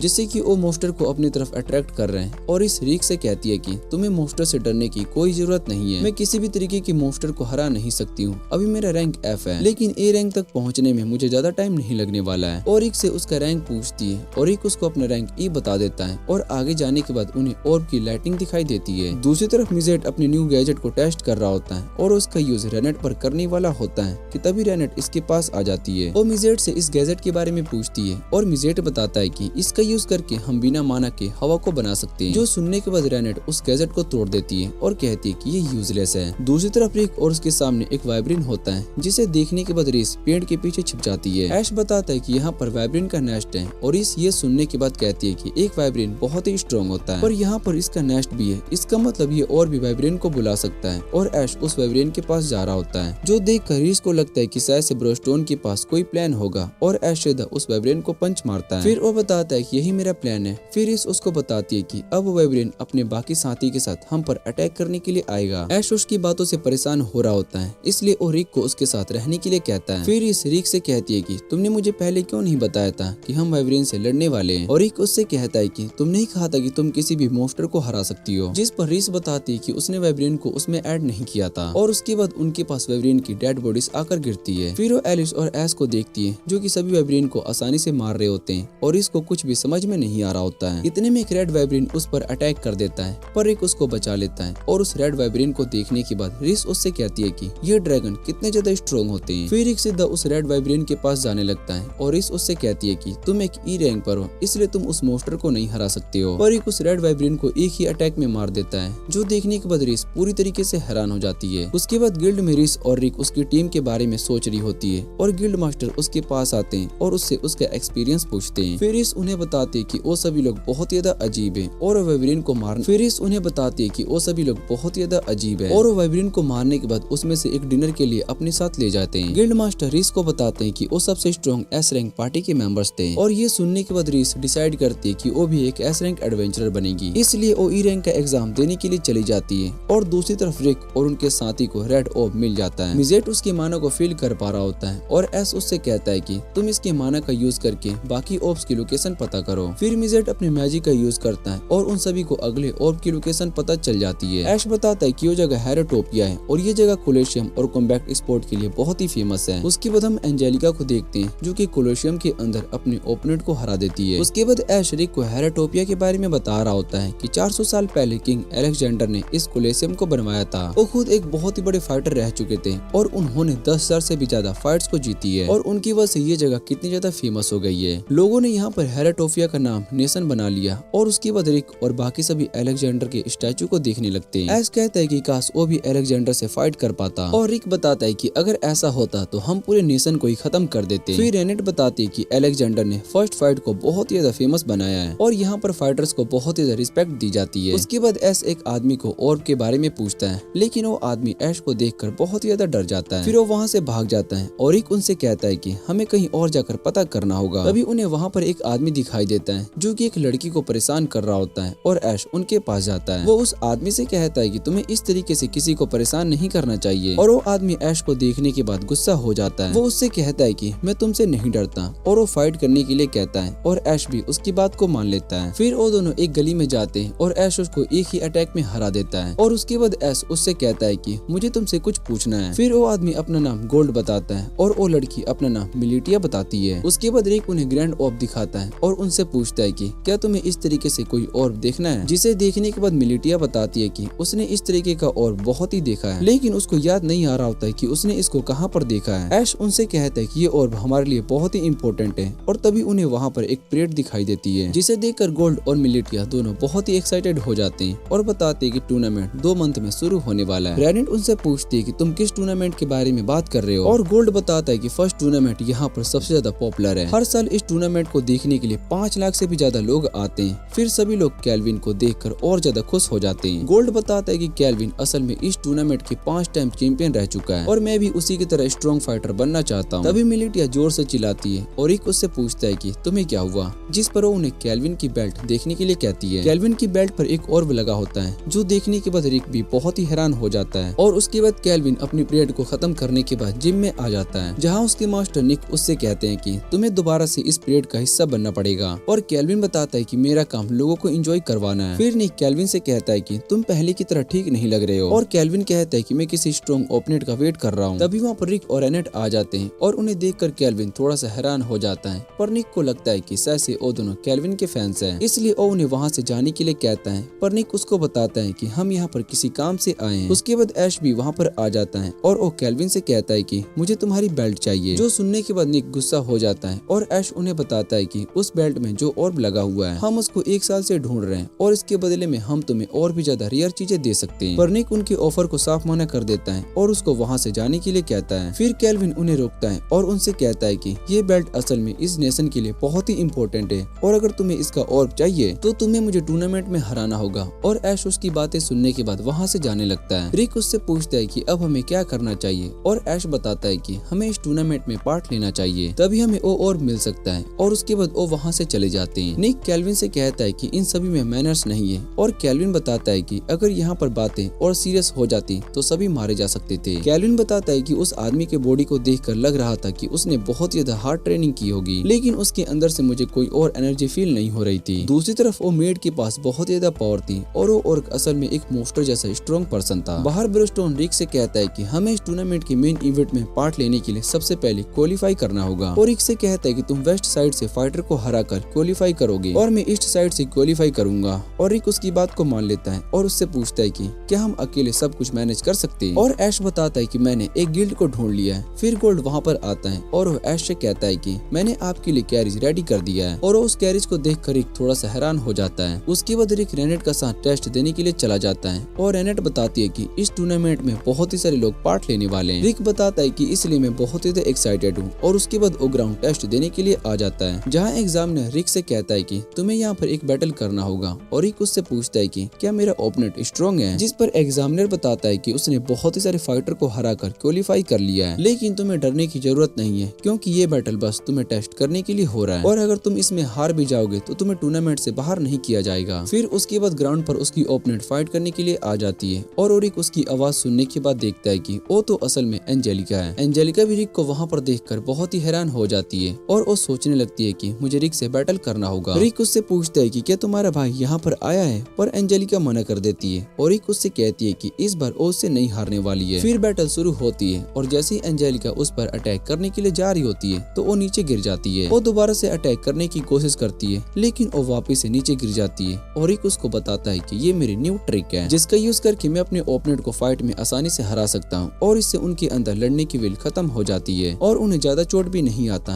एंजेलिका को यकीन नहीं हो रहा होता है कि रिक उसको एक बच्ची की तरह ट्रीट कर रहा है। फिर वो रिक से दूर हो जाती है, लेकिन रिक वापस से उसको नीचे गिराना शुरू कर देता है और वो बार बार एंजेलिका के साथ ऐसा कर रहा होता है, पर एंजेलिका हार नहीं मान रही होती है, जो देखने के बाद रिक उससे फाइट करने के लिए थोड़ा सा सीरियस हो जाता है। लेकिन तभी एंजेलिका अपनी हार मान लेती है और उसके बाद वो रिक के पास आती है और उससे कहती है कि तुम हर बार मेरी इंसल्ट करते हो। इतना कहने के बाद वो रोने लगती है और रिक उसको अपने साथ डिनर करने का ऑफर देता है। फिर वो सभी डिनर करने के लिए आ जाते हैं, जहाँ पर मिटिलिया उन्हें खाना सर्व कर रही होती है और उन सभी को वहाँ का खाना बहुत ही अच्छा लगता है। एंजेलिका रिक से पूछती है कि तुम यहाँ पर क्या कर रहे हो, और रिक उसको बताता है कि मैं इस फर्स्ट टूर्नामेंट में पार्ट लेने के लिए आया हूँ। फिर एंजेलिका उसको बताते है कि वो भी यहाँ पर टूर्नामेंट में पार्ट लेने के लिए आई है और रिक इस बात से बहुत ही इम्प्रेस होता है, क्योंकि एंजेलिका एक नाइट होने के बाद भी इस तरीके के टूर्नामेंट में पार्ट ले रही होती है। और एंजेलिका रिक को बताती है कि तुम्हें इसमें क्वालिफाई करने के लिए टोटल 40 मैचेस जीतने होंगे, वो भी सिर्फ 6 मंथ्स में। और रिक बताता है कि मेरे लिए ये कोई बड़ी बात नहीं है। फिर एंजेलिका उसको बताती है कि इसमें बहुत ही सारे फाइटर्स इतने ज्यादा हार्ड होते हैं कि तुम मंथ के अंदर सिर्फ 10 ही फाइट जीत सकती हो। उसके बाद रिक बताता है कि वो 40 मैचेस को सिर्फ 4 दिन में ही कंप्लीट करने वाला है, जो सुनने के बाद एंजेलिका कहती है कि तुम पूरी तरीके से हार चुके हो। अगले दिन रिक अपने ओपोनेंट के बारे में पता करने के लिए आता है और रिसेप्शन पर खड़ा आदमी उसको बताता है कि तुम्हारा ओपोनेंट एल्बर्ट होने वाला है। उसके बारे में रूमर्स है कि वो भी इलीगल वेपन का यूज कर रहा है, लेकिन हमें उसका कोई भी प्रूफ नहीं मिला। फिर एक ग्राउंड में एल्बर्ट से फाइट करने के लिए रेडी हो जाता है और एल्बर्ट अपने पास से एक इम्पैक्ट स्टोन निकालता है। वो इसका यूज करके रिक जोर से पंच मारता है और उसको लग रहा होता है कि उसने इस फाइट को आसानी से जीत ली, लेकिन वो देखता है कि उस अटैक के बाद उसका हाथ टूट चुका होता है और उसके पास वो इम्पैक्ट स्टोन नीचे गिर जाता है, जो देखने के बाद रिक बताता है कि तुम्हें इस इम्पैक्ट स्टोन का यूज करके सबसे पहले अपनी बॉडी को बहुत ही स्ट्रॉन्ग बनाना पड़ता है। एल्बर्ट को कुछ भी समझ में नहीं आ रहा होता है, क्योंकि उसने इसका यूज करके एक बड़े से पत्थर को तोड़ा था। फिर एक उस पर अटैक करता है, लेकिन वो एल्बर्ट को बस अपने पंचेस के वेब से ही हरा देता है। ये देखने के बाद सभी बहुत ही हैरान हो जाते हैं और उसके बाद हम एक विजार्ड को देखते हैं, जो कि खैत नाम के एक बीस्ट के पास आया होता है और उससे कहता है कि तुम्हारे काम का टाइम आ चुका है। अगली फाइट एंजेलिका की होती है और अपनी फाइट को बहुत ही आसानी से जीत जाती है, जिसके बाद रिक उसको विश करता है और उससे कहता है कि तुमने 40 फाइटर को हरा दिया है, अब तुम सीधा मेन इवेंट के लिए क्वालिफाई हो चुकी हो। और एंजेलिका को अभी भी यकीन नहीं हो रहा होता है कि रिक 4 दिन के अंदर 40 फाइटर से फाइट करेगा, जिस पर रिक हाँ कहता है और एंजेलिका उससे कहती है कि तुम्हें इस नेशन के बारे में कुछ भी नहीं पता। यहाँ एक ग्राउंड में एक बैटल होती है और अगर तुम्हें दिन में 40 बैटल को कंप्लीट करनी है तो तुम्हें 10 अलग अलग ग्राउंड में जाना होगा। वो सभी ग्राउंड बहुत ही दूर दूर डिस्टेंस पर हैं और रिक उसको बताता है कि मेरी फाइट 10 मिनट में शुरू होने वाली है, जो सुनने के बाद एंजेलिका उससे कहती है कि तुम टाइम पर नहीं पहुंच सकते हो। और ये सुनने के बाद रिक बहुत ही तेजी से ग्राउंड की तरफ भागने लगता है। फिर एनेट एंजेलिका से पूछती है कि क्या तुम रिक की फाइट को देखना चाहती हो, और एंजेलिका को कुछ भी समझ में नहीं आ रहा होता है, जिसके बाद रेनेट उसको उठाकर वहाँ से लेकर जाने लगती है और जैसे ही ग्राउंड पर आते हैं तब रिक ने बैटल को जीत लिया होता है। यहाँ एंजेलिका की हालत बहुत ही खराब हो चुकी होती है और रिक अपने अगले बैटल के लिए चला जाता है और रेनेट भी एंजेलिका को अपने साथ चलने के लिए कहती है। रिक अपने सभी बैटल को आसानी से जीत रहा होता है और ऐसे करते करते और 4 दिन के अंदर अपनी सारी बैटल को कंप्लीट कर चुका होता है। एंजेलिका को अब भी यकीन नहीं हो रहा होता है कि रिक ने सभी बैटल को सिर्फ 4 दिन के अंदर ही कंप्लीट कर लिया। फिर रेनेट उसको बताती है कि इस टूर्नामेंट में सिर्फ रिक ही स्ट्रॉन्ग नहीं है, उससे भी ज्यादा स्ट्रॉन्ग पर्सन ने भी इस टूर्नामेंट में पार्ट लिया है। उसका नाम ऐश है और उसने 2 दिन के अंदर अपने 40 मैचेस कंप्लीट कर लिए हैं। फिर एंजेलिका उससे पूछती है कि आज रिक कहाँ पर गया है, और वो बताती है कि रिक आज एक मिशन को पूरा करने के लिए गया है, जो कि यहाँ से 600 किलोमीटर दूर है। लेकिन एंजेलिका को पता था कि रिक के लिए ये पॉसिबल है और वो सोच रही होती है कि इस टूर्नामेंट में वो बहुत ही स्ट्रॉन्ग ओपोनेंट्स का सामना करने वाली है। रिक अपना मिशन पूरा करके आता है और तभी उसको एक विजार्ड मिलता है और वो रिक को अपना नाम स्नैप बताता है। वो कहता है कि मैं वेस्ट कम्युनिटी फाइटर्स का चेयरमैन हूँ और तुमने नया रिकॉर्ड बना दिया है और तुमने सिर्फ 4 दिन में 40 मैचेस को कंप्लीट कर दिए। जैसे रिक उससे हाथ मिलाता है तो वो समझ जाता है कि स्नैप कोई आम पर्सन नहीं है, वो असल में एक फाइटर है, क्योंकि उसकी बॉडी बहुत ही स्ट्रॉन्ग होती है। और स्नैप उसको बताता है कि जब मैं 23 साल का था तब मैंने टूर्नामेंट में पार्ट लिया था, मैंने बहुत ही सारी फाइट्स को जीती, लेकिन उसके बाद मैं रिटायर हो गया और अब मैं एक मर्चेंट हूँ और एंजेलिका के फैमिली का पुराना दोस्त हूँ। और रिक को अपना ध्यान रखने के लिए कहकर वहाँ से चला जाता है। और रिक जब मिलिटिया के पास आता है तो मिलिटिया रिक से कहती है कि तुम्हें स्नैप से दूर रहना चाहिए, क्योंकि उसके बारे में रूमर्स है कि वो अंडरग्राउंड गैंगस्टर्स के साथ मिला हुआ है। और ये सुनने के बाद रिक सोचने लगता है कि भला मुझसे मिलने के लिए वो क्यों आया था। फिर वो वहाँ पर बैठे लोगों की बात सुनने लगता है। वो लोग आपस में बात कर रहे होते हैं कि कुछ गर्ल्स बनी कॉस्ट्यूम में बैटिंग को प्रमोट कर रहे हैं, उनमें से एक गर्ल बहुत ज्यादा हॉट है और रिक को सोचने लगता है कि शायद से ये दोनों रेनेट की बात कर रहे हैं। इधर मार्केट में एंजेलिका और रेनेट दोनों बनी कॉस्ट्यूम यूनिफॉर्म पहनकर बैटिंग को प्रमोट कर रहे होते हैं। फिर एंजेलिका के पास एक आदमी आता है और वो उसको अपने साथ चलने के लिए कहता है, लेकिन एंजेलिका उसको बहुत ही मारती है। उसके बाद वहाँ पर रिक आता है और वो एंजेलिका से कहता है कि तुम भला यहाँ पर क्या कर रही हो। और जैसे ही वो रेनिट को देखता है तो वो बहुत ही हैरान हो जाता है, क्योंकि रेनिट उस कॉस्ट्यूम में बहुत ही ज्यादा हॉट लग रही होती है। और दूसरी तरफ हम रिक को देखते हैं जो कि न्यूज में पढ़ रहा होता है कि उस ऑर्क ने 2 दिन के अंदर क्वालिफाई कर लिया है। कैल्विन रिक की न्यूज को पढ़ रहा होता है और बताता है कि उस आदमी ने 4 दिन के अंदर सभी मैचेस को कंप्लीट कर लिया है। कैल्विन इस बात से बहुत ही ज्यादा खुश था कि इस बार का टूर्नामेंट बहुत ही इंटरेस्टिंग होने वाला है। फिर हमें कैल्विन का पास्ट दिखाया जाता है, जहाँ पर निक कैल्विन के पास आता है और उस समय कैल्विन गुंडों से फाइट करता है। निक कैल्विन को ऑफर देते हुए कहता है कि तुम अपनी फाइटिंग स्किल का यूज करके अच्छे से नाम बना सकते हो और तुम्हें पैसे कमाने का सही रास्ता भी मिल जाएगा। अगले दिन रिक एंजेलिका को बताता है कि वो स्नैप नाम के एक आदमी से मिला है जो कि तुम्हें और तुम्हारी फैमिली को अच्छे से जानता है। वो सुनने के बाद एंजेलिका रिक से कहती है कि उसको इस बारे में कुछ भी नहीं पता।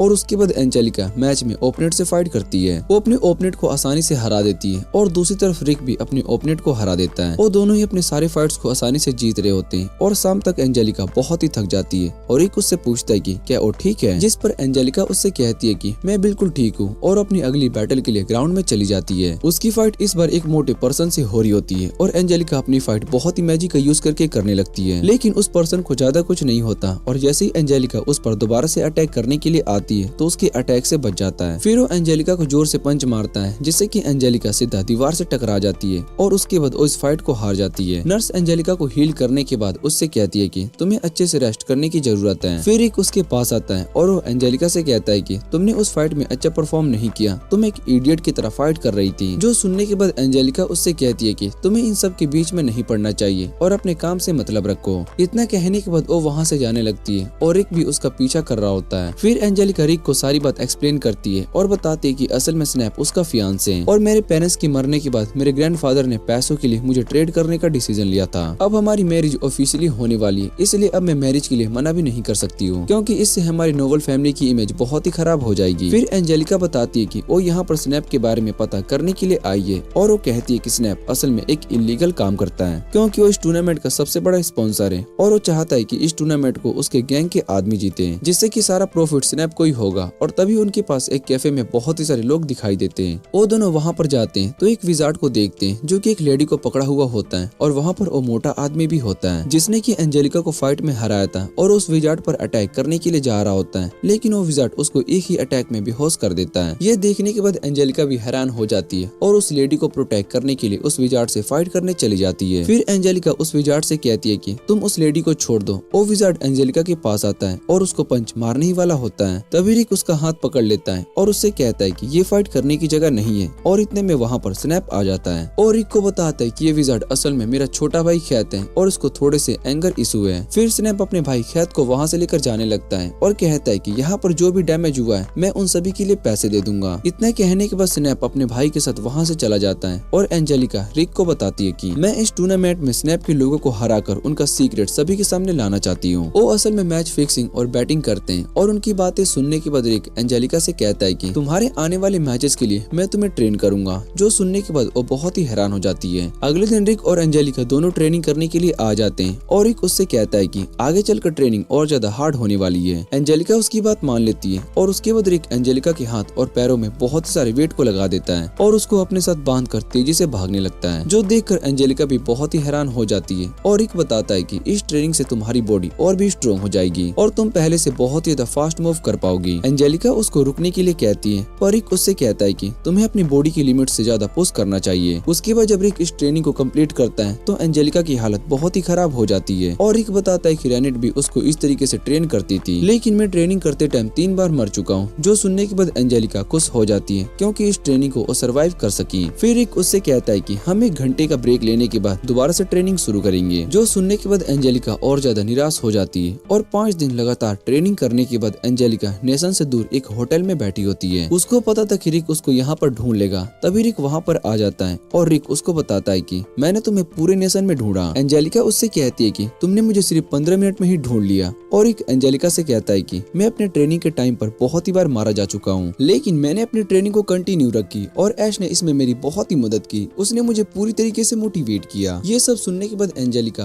रिक से कहती है कि मैं भी अपनी फैमिली के लिए कुछ करना चाहती हूँ, लेकिन एक नोबल की तरह नहीं बल्कि एक फाइटर बनकर। इसलिए मैं एक क्लास नाइट बनना चाहती हूँ। उसके बाद वो दोनों वापस से ट्रेनिंग करने के लिए आ जाते हैं और रिक उससे कहता है कि टूर्नामेंट में वेपन का यूज करना अलाउ नहीं है, इसलिए तुम्हें अपने हाथों को वेपन की तरह यूज करना होगा और ये ट्रेनिंग तुम्हें रेनिट देगी। और उसके बाद वहाँ पर रेनिट आती है। अगले दिन एंजेलिका का मैच स्टार्ट होता है और वो ट्रेनिंग करने के बाद बीस्ट की तरह दिखाई दे रही होती है और अपने ओपोनेंट को सिर्फ एक ही अटैक में खत्म कर देती है, जो देखकर सभी बहुत ही हैरान होते हैं। और एंजेलिका अब भी नहीं रुक रही होती है और उसके बाद एलिस और मिजेट दोनों सभी से मिलने के लिए आ जाते हैं। मिजेट आते ही मिलिटिया पर लाइन मारना शुरू कर देता है, लेकिन मिलिटिया भी उसको इग्नोर करके वहाँ से चली जाती है। उसके बाद ऐश मिजेट को बताता है कि इस टूर्नामेंट को जीतने के बाद हमें एक और मिल जाएगा और एलिस कहती है कि मुझे भी इस टूर्नामेंट में पार्ट लेना है, पर रिक मना कर देता है और बताता है कि अगर तुमने फाइट की तो पूरा अरेना ही तबाह हो जाएगा। और रिक बताता है कि वो इस समय एंजेलिका को ट्रेन कर रहा है। बाकी सब भी उसका कॉन्फिडेंस बढ़ाने के लिए उससे कहते हैं कि तुम ट्रेनिंग के बाद और ज्यादा अच्छा परफॉर्म कर सकती हो। अगले दिन टूर्नामेंट का मेन इवेंट स्टार्ट हो जाता है, पर सभी फाइटर्स जो कि क्वालिफाई करके आए होते हैं उनका ग्रुप बनाया जाता है। रिक इस बात से बहुत ही खुश होता है कि उसका पहला मैच ऐश के साथ नहीं है, वरना ऐश उसको सीधा स्टेडियम से बाहर फेंक देता। सभी लोग केल्विन को देखकर बहुत ही खुश हो रहे होते हैं और एक आदमी निक से कहता है कि शायद से केल्विन ठीक नहीं लग रहा है। निक उसको बताता है कि केल्विन इस टूर्नामेंट में टॉप करेगा, चाहे उसके ओपोनेंट कोई भी हो। इधर एंजेलिका नोटिस करती है कि खेत को भी सेम उसके ग्रुप में ही रखा गया है ताकि वो केल्विन और ब्रोस्टोन से सीधा फाइनल राउंड में फाइट कर सके। वो समझ जाती है कि स्नैप ने मैच फिक्सिंग के लिए बहुत ही पैसा वेस्ट किया है, पर सेकंड राउंड के अंदर मैं खेत को हराकर स्नैप को उसके मकसद में कामयाब नहीं होने दूंगी। फिर केल्विन रिक और ऐश को देखने के बाद उनसे कहता है कि तुम दोनों को इस टूर्नामेंट में देखकर मुझे बहुत ही अच्छा लगा। ऐश उससे कहता है कि हम उस बेल्ट के लिए फाइट करने वाले हैं, इसलिए ये टूर्नामेंट इतना आसान नहीं होने वाला है। और इतना कहने के बाद वो दोनों वहाँ से चले जाते हैं। केल्विन भी उसकी बातों से बहुत ही खुश होता है और उसको देखने के बाद रिक उससे कहता है कि तुम अब पहले की तरह बिहेव कर रहे हो। जब मैंने तुम्हें पहली बार अपने जिम में लाया था और तुम फाइट के लिए बहुत ज्यादा एक्साइटेड थे और निक ने उसको अपने टॉप फाइटर से फाइट करने के लिए कहा था।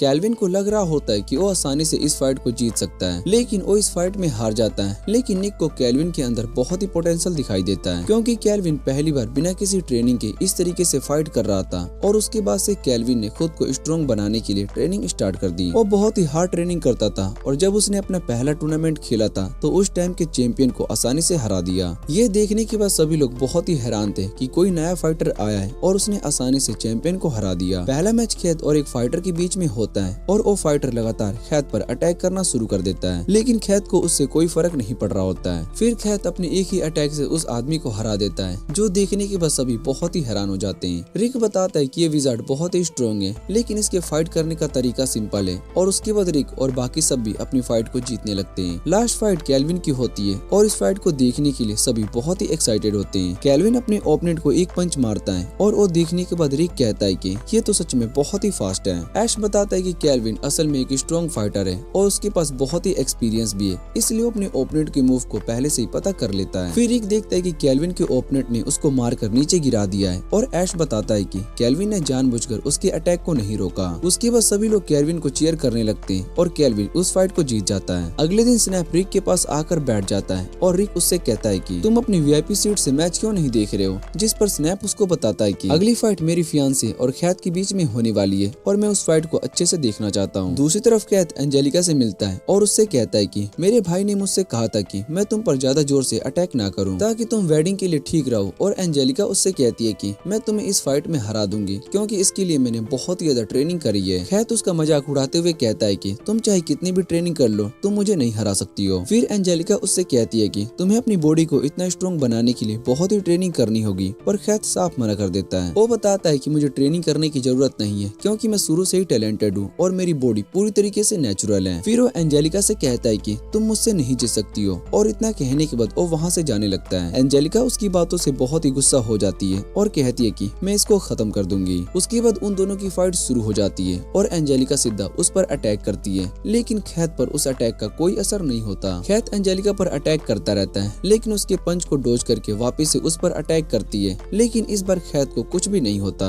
जो देखने के बाद एंजेलिका समझ जाती है कि बेसिक अटैक से खेत पर कोई असर नहीं होने वाला है, और उसके बाद वो अपनी माना का यूज करती है, जिससे कि उसकी पावर और स्पीड बढ़ जाती है, और वो अपने न्यू अटैक से खेत पर अटैक करती है, जो कि उसको रेनिट ने सिखाई थी। उस अटैक से खेत की बॉडी पर कट लग जाता है, और ये देखने के बाद स्नैप भी बहुत ही हैरान हो जाता है। वो बताता है कि खेत की बॉडी बहुत ही स्ट्रॉन्ग है और उस पर ब्लेड का भी असर नहीं होता, पर एंजेलिका ने अपने अटैक से उसकी बॉडी पर कट लगा दिया। रेनिट और रिक दोनों ये देखकर बहुत ही खुश हो जाते हैं, क्योंकि उन्होंने एंजेलिका को इस अटैक के लिए ही ट्रेन किया था। फिर हमें दिखाया जाता है कि रैनिट एंजेलिका को अपनी फर्स्ट थ्रेड टेक्निक के बारे में बताती है, जो कि बड़े से पत्थर को काट देता है। रिक बताता है कि मैं रैनिट की इस टेक्निक को ठीक से मास्टर नहीं कर पाया, और एंजेलिका उससे पूछती है कि क्या मैं इसका यूज कर पाऊंगी। रैनिट उससे कहती है कि तुम्हें बस हवा को फील करना है और अपने माना का यूज करना है। और उसके बाद एंजेलिका ने बहुत ही ज्यादा ट्रेनिंग की, जिससे कि उस अटैक को सीख पाई। लेकिन वो इस अटैक को अलग अलग तरीके से यूज करती है, जिससे कि उसका इफेक्ट और ज्यादा बढ़ जाता है, और एंजेलिका उस पर फ्लैश थ्रेड से अटैक करने के लिए जा रही होती है। ये सब देखकर खैत और ज्यादा गुस्सा हो जाता है और वो एंजेलिका पर अटैक करके उसको दीवार में मारता है, पर एंजेलिका हार नहीं मानती। वो दोबारा से खैत पर अटैक करने लगती है, लेकिन इस बार खैत भी उसकी स्पीड को मैच करके उस पर अटैक करता है। खैत एंजेलिका पर भारी पड़ रहा होता है, और ये देखने के बाद स्नैप कहता है कि अब शायद से खैत भी इस फाइट को एंजॉय कर रहा है। वो बताता है कि खैत सच में कॉम्बैट जीनियस है, और उसको खुद इस बात का पता नहीं है कि वो असल में कितना स्ट्रॉन्ग है। जब वो 8 साल का था तब उसने मुझे एक ही अटैक में हरा दिया, और तभी मैं समझ चुका था कि खैत एक टैलेंटेड फाइटर बन सकता है। मैंने खैत की वजह से लड़ना छोड़ दिया। और इधर खैत एंजेलिका से कहता है कि तुम्हें हार मान लेनी चाहिए, तुम भले ही कितनी भी ट्रेनिंग कर लो, लेकिन तुम मुझे नहीं हरा सकती हो। और इधर खैत रिक को बताता है कि इस टूर्नामेंट में बहुत ही सारे लोगों ने खैत की अपोजिट बैट लगाया है, लेकिन मैंने खैत के ऊपर बहुत ही सारा पैसा इन्वेस्ट किया है। और इधर खैत एंजेलिका को मारना शुरू कर देता है, और सभी लोग उसको देखकर बहुत ही डर रहे होते हैं। खैत एंजेलिका को बहुत ही बुरी तरीके से मार रहा होता है, और उससे कहता है कि तुम मेरे जैसे टैलेंटेड फाइटर को कभी भी नहीं हरा सकती हो। इधर एंजेलिका रिक की ट्रेनिंग को याद करने के बाद एक लास्ट पंच खैत को मारती है, जिसके बाद खैत सीधा एंजेलिका को दीवार में मारता है। रिक इस फाइट को रोकने के लिए कहता है, पर खैत गुस्से में एंजेलिका को मारने के लिए जा रहा होता है, लेकिन तभी उसका अटैक मिस हो जाता है। एंजेलिका इस फाइट को हार जाती है, लेकिन खैत को पता था कि रिक ने अपना जूता फेंक कर मैच को इंटरफेयर कर दिया,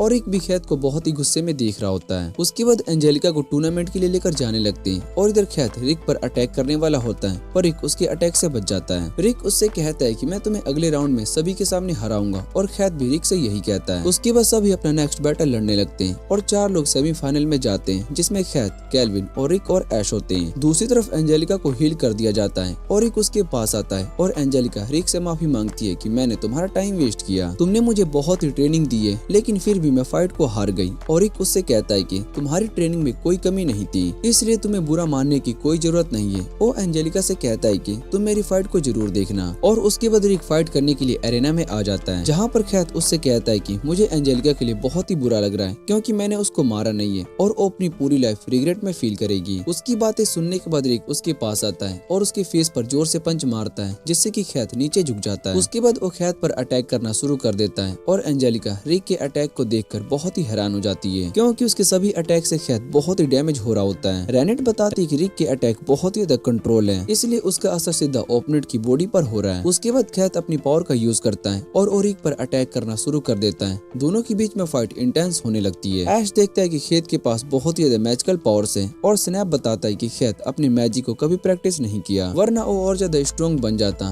फिर रिक दोबारा से खैत को पंच मारता है, लेकिन इस बार खैत अपनी आयरन बॉडी का यूज करके उसके अटैक को रोक देता है। फिर खैत रिक पर भारी पड़ने लगता है, और सभी लोगों को ये फाइट बहुत ही बोरिंग लग रही होती है, जिस पर खैत कहता है कि इन सब को भी पता चल चुका है कि तुम एक एवरेज फाइटर हो, जो मुझ जैसे जीनियस को हराने वाला है। और ऐश बताता है कि रिक को बाकी लोगों से कोई फर्क नहीं पड़ रहा है, और वो बस एंजेलिका को दिखाना चाहता है कि उसकी ट्रेनिंग वेस्ट नहीं गई। कुछ टाइम फाइट करने के बाद रिक देखता है कि खैत अब थकने लगा है, और खैत इस बात से बहुत ही हैरान था कि उतनी देर से रिक पर अटैक कर रहा है, लेकिन रिक की बॉडी से अब तक खून नहीं निकला होता है। और रिक बताता है कि मैं अपनी बॉडी को पूरी तरीके से कंट्रोल कर रहा हूँ, जिससे कि तुम्हारा अटैक का मेरी बॉडी पर ज्यादा असर नहीं हो रहा है। स्नैप ये सब देखने के बाद कहता है कि रिक खैत से ज्यादा स्ट्रॉन्ग है, और शायद से उसके पास स्पेशल पावर्स हैं, जिस पर ऐश और बाकी सभी मना कर देते हैं। और रैनेट बताती है कि रिक ने उस एज में ट्रेनिंग शुरू की है जहाँ से उसका मैजिक ही नहीं बढ़ सकता था, इसलिए वो अभी एवरेज है। और स्नैप उससे पूछता है कि भला रिक खैत पर भारी क्यों पड़ रहा है, और एंजेलिका समझ जाती है। वो बताती है कि रिक असल में बहुत ही ट्रेनिंग करता है और खुद को थका देता है, जिससे कि उसको पता चलता है कि अब वो कितना स्ट्रॉन्ग बन चुका है। इधर जब खैत को पता चलता है कि रिक असल में अपनी पूरी पावर का यूज नहीं कर रहा है, तो उसको गुस्सा आता है। फिर रिक उसको बताता है कि मैं अभी सेम एंजेलिका की पावर लेवल को मैच करके तुमसे फाइट कर रहा हूँ, जिससे कि मैं उसको दिखा सकूं कि वो कितना स्ट्रॉन्ग है, लेकिन वो अगर और ज्यादा ट्रेनिंग करती है तो वो तुम्हें आसानी से हरा सकती है। फिर खैत उस पर अटैक करने लगता है, जिससे कि रिक रोक देता है। वो खैत से कहता है कि तुम भले ही एक जीनियस हो, लेकिन तुमने कभी खुद को बहुत ही ट्रेनिंग नहीं किया, जिससे कि तुम्हें असली स्ट्रेंथ के बारे में कुछ भी नहीं पता।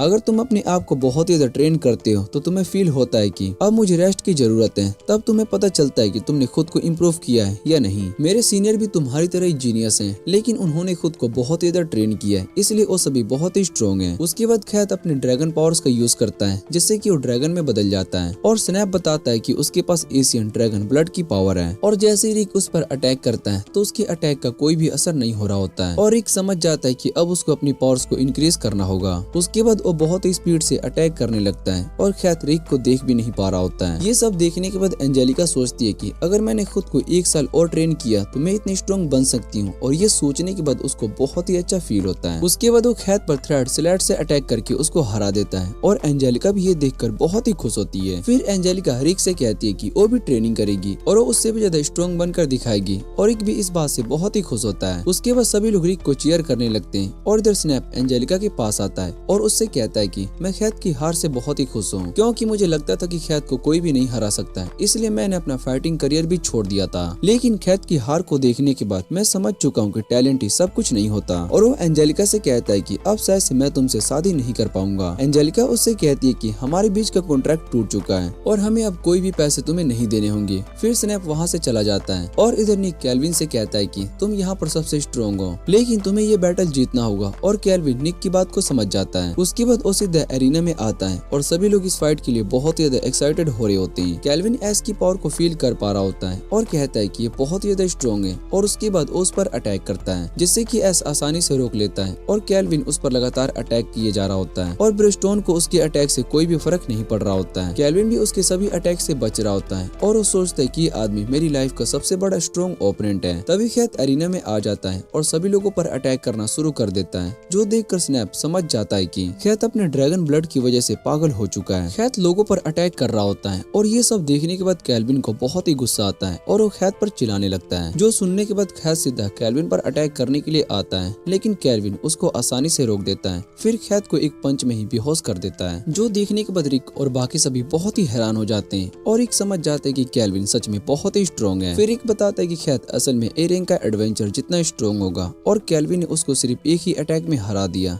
जिस पर रेनेट बताती है कि कैल्विन के पास भी एस रैंक पावर्स हैं। इस इंसिडेंट की वजह से इस मैच को कुछ दिनों के लिए पोस्टपोन कर दिया जाता है और कैल्विन इस बात से बहुत ही खुश नहीं होता। उसके बाद ऐश अपने दोस्तों को बता रहा होता है कि वो भी मैच के पोस्टपोन होने से खुश नहीं है और मिजेट उससे कहता है कि तुम्हें इस बारे में ज्यादा नहीं सोचना चाहिए, वैसे भी कल का मैच तुम ही जीतने वाले हो और उसके बाद हमें ओ ग्रेड और मिल जाएगा जिसके लिए हम यहाँ पर आए हैं। फिर एंजेलिका रेनेट से पूछती है कि रिक कहाँ पर है और रेनेट बताती है कि रिक जॉगिंग करने के लिए पास के नेशन तक गया है। एंजेलिका कहती है कि वो जगह यहाँ से 700 किलोमीटर दूर है और उसको पता था कि रिक के लिए ये पॉसिबल है। और उसके बाद हम रिक को देखते हैं जो कि बॉर्डर के पास आया होता है। फिर वो वहाँ पर एक पहाड़ को देखता है और जैसे ही उसके पास जाता है तो वहाँ पर कैल्विन को प्रैक्टिस करते हुए देखता है। कैल्विन रिक को देखने के बाद कहता है कि मैं यहाँ पर अकेले प्रैक्टिस कर रहा था और फिर वो रिक से फाइट करने लगता है। रिक कैल्विन के अटैक को आसानी से डॉज कर लेता है और रिक जैसे ही उसको पंच मारने के लिए जा रहा होता है तो कैल्विन भी उससे बच जाता है। लेकिन वो रिक के अटैक से बहुत ज्यादा हैरान था क्योंकि रिक के मूव्स बहुत ज्यादा फास्ट हैं और रिक भी कैल्विन की तारीफ करता है कि तुम इतने फास्ट अटैक से भी बच गए। कैल्विन समझ जाता है कि रिक भी बहुत ही स्ट्रॉन्ग है और उसके बाद रिक को अपने पास्ट के बारे में बताने लगता है और रिक से कहता है कि मैं स्लम्स में रहता था और मुझे सिर्फ फाइट करना ही आता था, लेकिन जब मैंने पहली बार फर्स्ट टूर्नामेंट में पार्ट लिया तो मैं आसानी से चैंपियन बन गया। मेरे लिए सारी फाइट्स बहुत ही इजी हो चुकी थी और मैं सभी ओपोनेंट्स को एक ही अटैक में हरा रहा था, जो देखकर मेरे मास्टर बहुत ही खुश हो रहे थे। पर मुझे फाइट से ज्यादा मजा बस ट्रेनिंग करने में आता था। और एक दिन मैंने अपने मास्टर को टूर्नामेंट कम्युनिटी के मेंबर से बात करते हुए सुन लिया। वो निक को बता रहे होते हैं कि हर मैच के बाद हमारे ऑडियंस बहुत ही कम हो रहे हैं क्योंकि उन्हें फाइट्स बहुत ही ज्यादा बोर लग रही होती है। कैल्विन सभी फाइटर को आसानी से हरा देता है, इसलिए सभी को लगता है कि कैल्विन को हराना किसी के लिए पॉसिबल नहीं है। पर अगर कैल्विन कुछ फाइट्स को जानबूझकर हारता है तो शायद से लोगों में दोबारा से फाइट को देखने की इंटरेस्ट आ जाएगा, जो सुनने के बाद कैल्विन अपने नेक्स्ट फाइट को हार जाता है और लोग ये देखकर थोड़े से हैरान हो जाते हैं। और इसी तरीके से कैल्विन फाइट को एक्साइटेड बनाने की कोशिश करता है जिससे कि अपने मास्टर की मदद कर सके। फिर ओरिक से कहता है कि मैं अभी तक अपने फुल पावर का यूज करके नहीं लड़ सका, इसलिए मैं ज्यादा टाइम सिर्फ अपने प्रैक्टिस में ही लगा रहा हूँ। और उसकी बातें सुनने के बाद रिक उससे कहता है कि कल का मैच तुम्हारे लिए आसान नहीं होने वाला है। कैल्विन उसकी बात नहीं समझ पा रहा होता है, उतने में रिक वहाँ से चला जाता है और अगले दिन कैल्विन और ऐश की फाइट दोबारा से स्टार्ट होती है। एरेना में मैजिक बैरियर बना दिया जाता है जिससे कि लोगों को चोट ना लग सके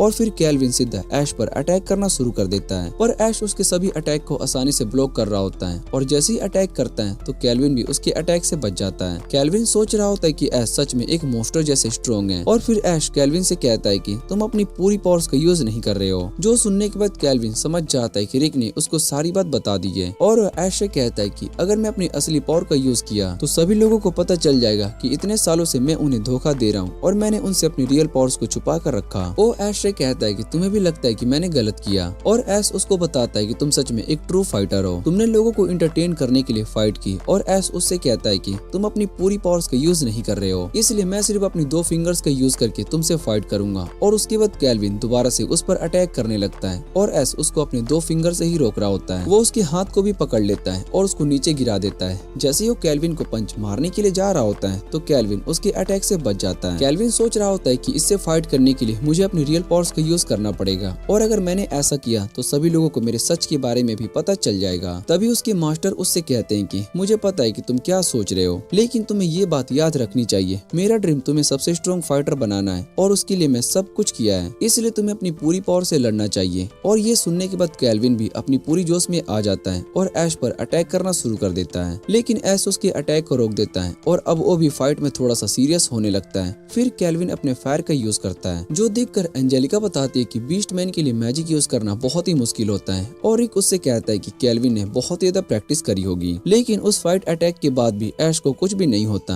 और कैल्विन उसको अपने ट्रैप में फंसा लेता है और उसके बाद ऐश पर मिटियोर से अटैक करने के लिए जा रहा होता है, जो देखकर सभी बहुत ही हैरान हो जाते हैं और रिक और ज्यादा डर जाता है और कहता है कि कैल्विन सच में बहुत ही स्ट्रॉन्ग है। लेकिन इस अटैक को देखने के बाद ऐश भी अपनी पूरी पावर्स का यूज करने लगेगा, जिससे कि कैल्विन का अटैक ऐश को लगने वाला होता है। तभी ऐश उसको अपनी मैजिक से खत्म कर देता है और अब वो कैल्विन की ओर बढ़ने लगता है। कैल्विन ऐश का ऑरा फील कर पा रहा होता है और उसको बहुत ही ज्यादा डर लग रहा होता है। फिर ऐश सीधा कैल्विन पर अटैक करता है। कैल्विन बैरियर से टकरा जाता है, लेकिन वो भी हार नहीं मानता और अपने मैजिक का यूज करके ऐश पर अटैक किए जा रहा होता है, लेकिन कोई भी मैजिक ऐश पर असर नहीं कर रहा होता है और रिक देखता है कि कैल्विन का माना खत्म हो रहा है, इसलिए वो ज्यादा देर तक ऐश से फाइट नहीं कर सकता। ऐश कैल्विन को सीधा पंच मारता है, जिससे कि कैल्विन दूर जाकर गिरता है और उसको खड़े होने में बहुत ही प्रॉब्लम हो रही होती है। कैल्विन सोच रहा होता है कि अगर उसकी जगह पर कोई और होता तो इस पंच से अभी तक उसकी मौत हो चुकी होती। कैल्विन दोबारा से खड़ा होता है और वो लगातार ऐश को पंच मार रहा होता है, लेकिन उसकी बॉडी अब थक चुकी होती है, इसलिए वो नीचे गिर जाता है। पर सभी लोग कैल्विन को चीयर कर रहे होते हैं, जो देखकर कैल्विन भी हैरान होता है क्योंकि उसने सभी को धोखा दिया था, लेकिन फिर भी सभी लोग उसके लिए चीयर कर रहे होते हैं। ये देखने के बाद कैल्विन अपने स्ट्रॉन्ग फायर मैजिक का यूज करके ऐश को पंच मारता है और देखता है कि उसके पंच के बाद भी ऐश अपनी जगह से मूव नहीं कर पाया। फिर ऐश उससे पूछता है कि क्या तुमने इस फाइट में अपनी सारी पावर्स का यूज की?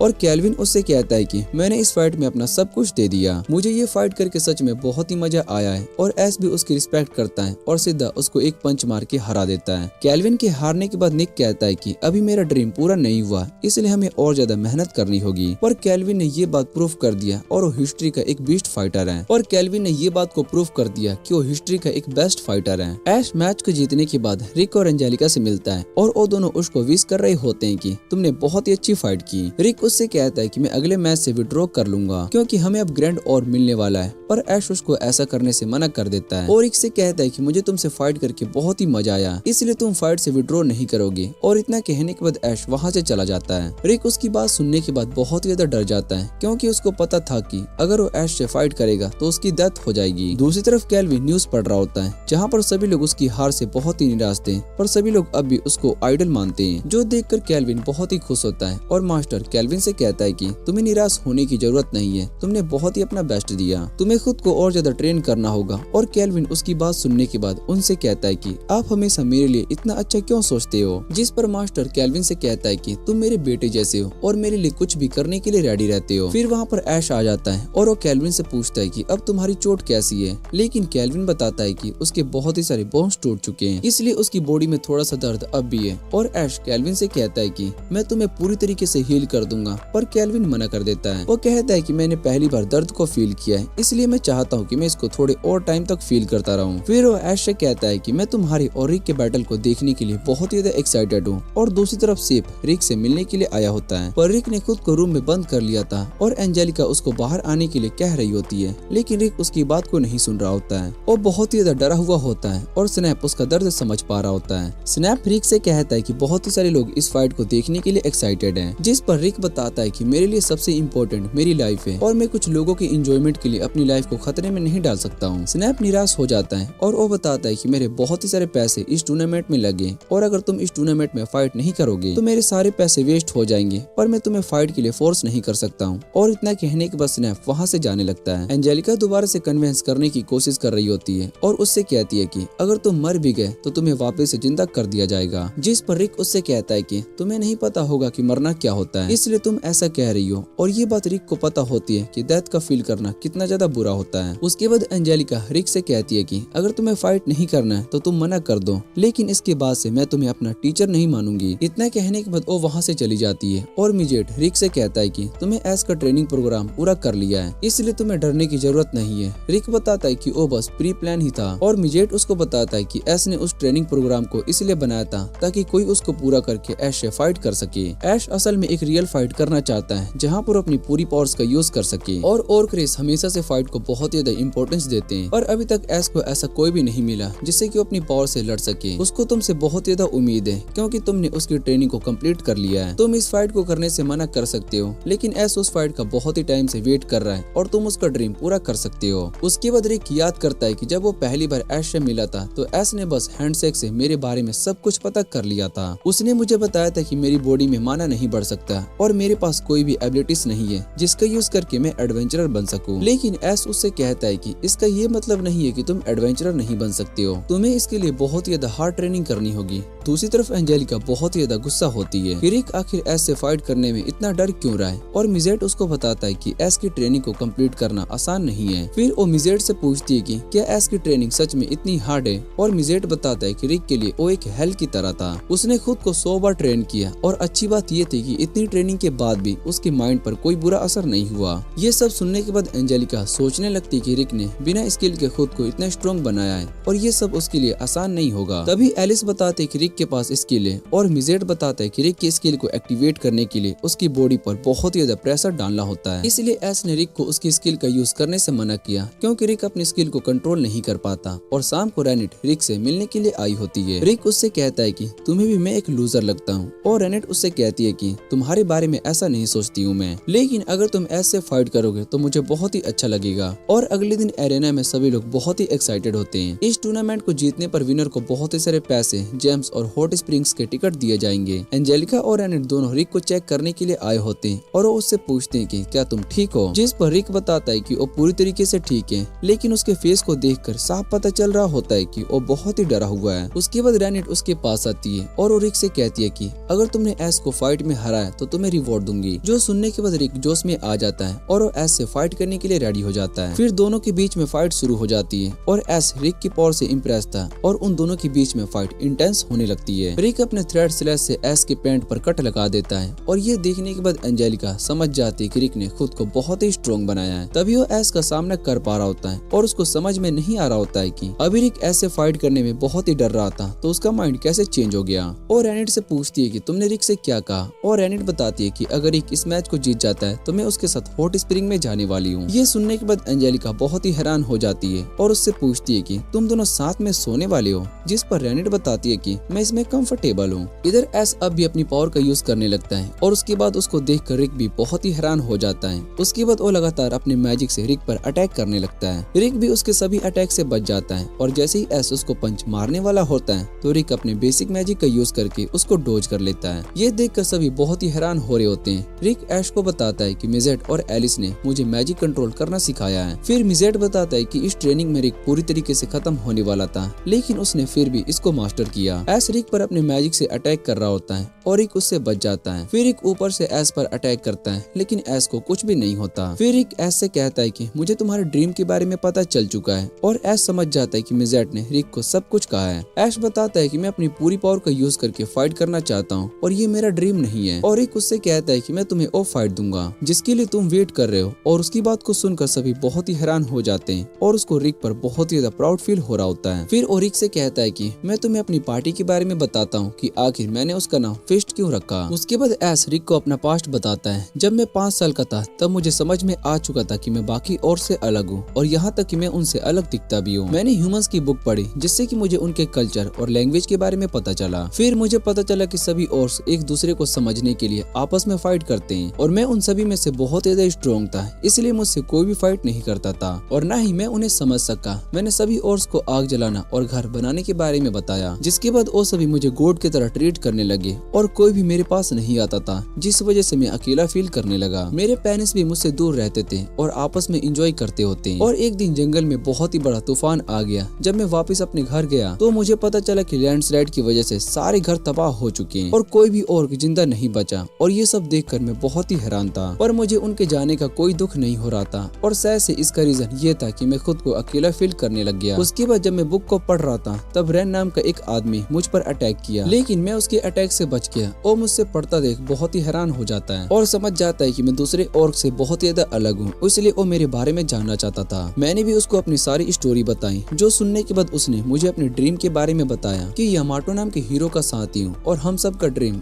काइजर नाम के एक मोस्टर को हराना है। मुझे उसका ड्रीम बहुत ही अच्छा लगा। मैंने भी उसका साथ देने के लिए हाँ कह दिया। रैन ने कहा कि वो दोनों मिलकर एक पार्टी को बनाएंगे जहां एस अपने स्ट्रॉन्ग फाइटर से मिल पाएगा और तब हमने अपनी फिस्ट पार्टी को बनाया। उसके बाद हमारी पार्टी में बहुत ही सारे लोग ज्वाइन हुए, लेकिन मैं एक ऐसे पर्सन को ढूंढ रहा था जिससे कि मैं अपनी पावर्स का यूज करके फाइट कर सकूं, इसलिए मैंने एक ट्रेनिंग प्लान बनाया। फिर मिजेट ने उसको बताया कि कोई भी ऐश की ट्रेनिंग को पूरा नहीं कर सकता और ऐश को भी उसकी बात सही लगती है, इसलिए अपने ट्रेनिंग प्लान के बारे में भूल जाता है। और उसके बाद में मैं तुमसे मिला और मैंने उस ट्रेनिंग प्लान का यूज करके तुम्हें ट्रेन किया। फिर ऐश रिक से कहता है कि अब हमें अपने फाइट पर फोकस करना चाहिए और रिक याद करता है कि ऐश ने उसको ट्रेनिंग में बहुत ही हेल्प की है। उनकी वजह से मैं अपने एडवेंचरर बनने की ड्रीम को पूरा कर पाया। और फिर वो और के सिग्नेचर पोज को याद करता है। ऐश ने बताया था कि और उस पोज का यूज तब करते हैं जब उन्हें अपनी पूरी पावर से लड़ना होता है और अपने ओपोनेंट के अटैक को डॉज नहीं करते हैं। फिर रिक भी वही पोज करता है, जो देखकर ऐश और बाकी सभी बहुत ही हैरान हो जाते हैं और रिक सोचता है कि सैसे और एनिट के साथ हॉट स्प्रिंग में नहीं जा पाएगा। इधर एनिट भी ये देखकर बहुत ही खुश थी क्योंकि उसको रिक की सेल्फीनेस साइड बहुत ही अच्छी लगती है। फिर ऐश भी सेम पोज करता है और उसके बाद वो दोनों एक दूसरे पर अटैक करना शुरू कर देते हैं और उनके अटैक के फोर्स से एरिना हिलने लगता है। वो दोनों लगातार एक दूसरे पर पंचेस मार रहे होते हैं और उनका अटैक और ज्यादा स्ट्रॉन्ग होता जा रहा होता है, जिससे कि एरिना का बैरियर भी टूट रहा होता है। ये देखने के बाद मिजेट समझ जाता है कि इन दोनों की पावर से स्टेडियम टूट सकता है, इसलिए एलिस की माना का यूज करके सभी लोगों को स्टेडियम से बाहर टेलीपोर्ट कर देता है। केल्विन उसके पास आता है और उससे पूछता है कि सारे लोग कहां पर गए और मिजेट उसको बताता है कि इन दोनों की फाइट से वो सभी इंजर्ड हो सकते हैं, इसलिए मैंने उन सभी को सेफ जगह पर भेज दिया। और बाकी सभी लोग भी ये देखकर बहुत ही हैरान थे कि वो स्टेडियम से बाहर कैसे आ गए। इधर रिक और एस दोनों की फाइट इंटेंस होती जा रही होती है और वो दोनों एक दूसरे पर अटैक करे जा रहे होते हैं। फिर एस रिक पर जोर से पंच मारता है, जिससे कि रिक दूर जाकर गिरता है और वो सोचता है कि मैंने इस फाइट में अपनी पूरी पावर का यूज कर लिया। शायद से एस इस फाइट से सेटिस्फाई नहीं होगा, पर रिक देखता है कि एस अब भी फाइट करना चाहता है और वो समझ जाता है कि एस ने अपनी पूरी पावर का यूज अभी तक नहीं किया। एंजेलिका को लग रहा होता है कि मैच खत्म हो चुका है, तब बाकी सभी उसको बताते हैं कि एस अभी सीरियस नहीं हुआ। इधर रिक अपनी स्किल को एक्टिवेट कर लेता है, जो देखकर एस भी बहुत ही हैरान हो जाता है। इधर एलिस इस बात से बहुत ही खुश होती है और बताते कि आखिरकार हमारी सीक्रेट ट्रेनिंग काम कर गई। एंजेलिका को कुछ भी समझ में नहीं आ रहा होता है और मिजेट बताता है कि हमने रिक को सीक्रेट ट्रेनिंग दी थी जिससे कि वो अपनी स्किल का यूज कर सके। रिक को अपनी इनहेरेंट स्किल का यूज करने के लिए मैजिक और स्ट्रेंथ नहीं बल्कि विल पावर की जरूरत होती है। उसको अपना ओपोनेंट स्ट्रॉन्ग लगता है, तब रिक भी अपनी रियल पावर का यूज कर पाता है और उसके बाद रिक और ऐश आपस में लड़ने लगते हैं। ऐश फाइट करते हुए सोच रहा होता है कि मैंने हमेशा से अपने ड्रीम के बारे में सोचा है और ये भूल गया कि मेरे पास ऐसे दोस्त हैं जो कि मेरी केयर करते हैं। और इधर दोनों फाइट करके बहुत ही थक चुके होते हैं और केल्विन बताता है कि वो दोनों अपनी लिमिट पर पहुंच चुके हैं, इसलिए अब नेक्स्ट अटैक का डिसाइड करेगा कि कौन इस फाइट को जीतने वाला है। और उसके बाद वो दोनों अपनी पूरी स्ट्रेंथ से फाइट करते हैं और उनकी पावर्स ऊपर आसमान तक चली जा रही है। सभी लोग ये देखकर बहुत ही हैरान हो रहे होते हैं और उसके बाद रिक ऐश से कहता है कि आप सच में बहुत ही स्ट्रॉन्ग हो और मैं आपको नहीं हरा सका।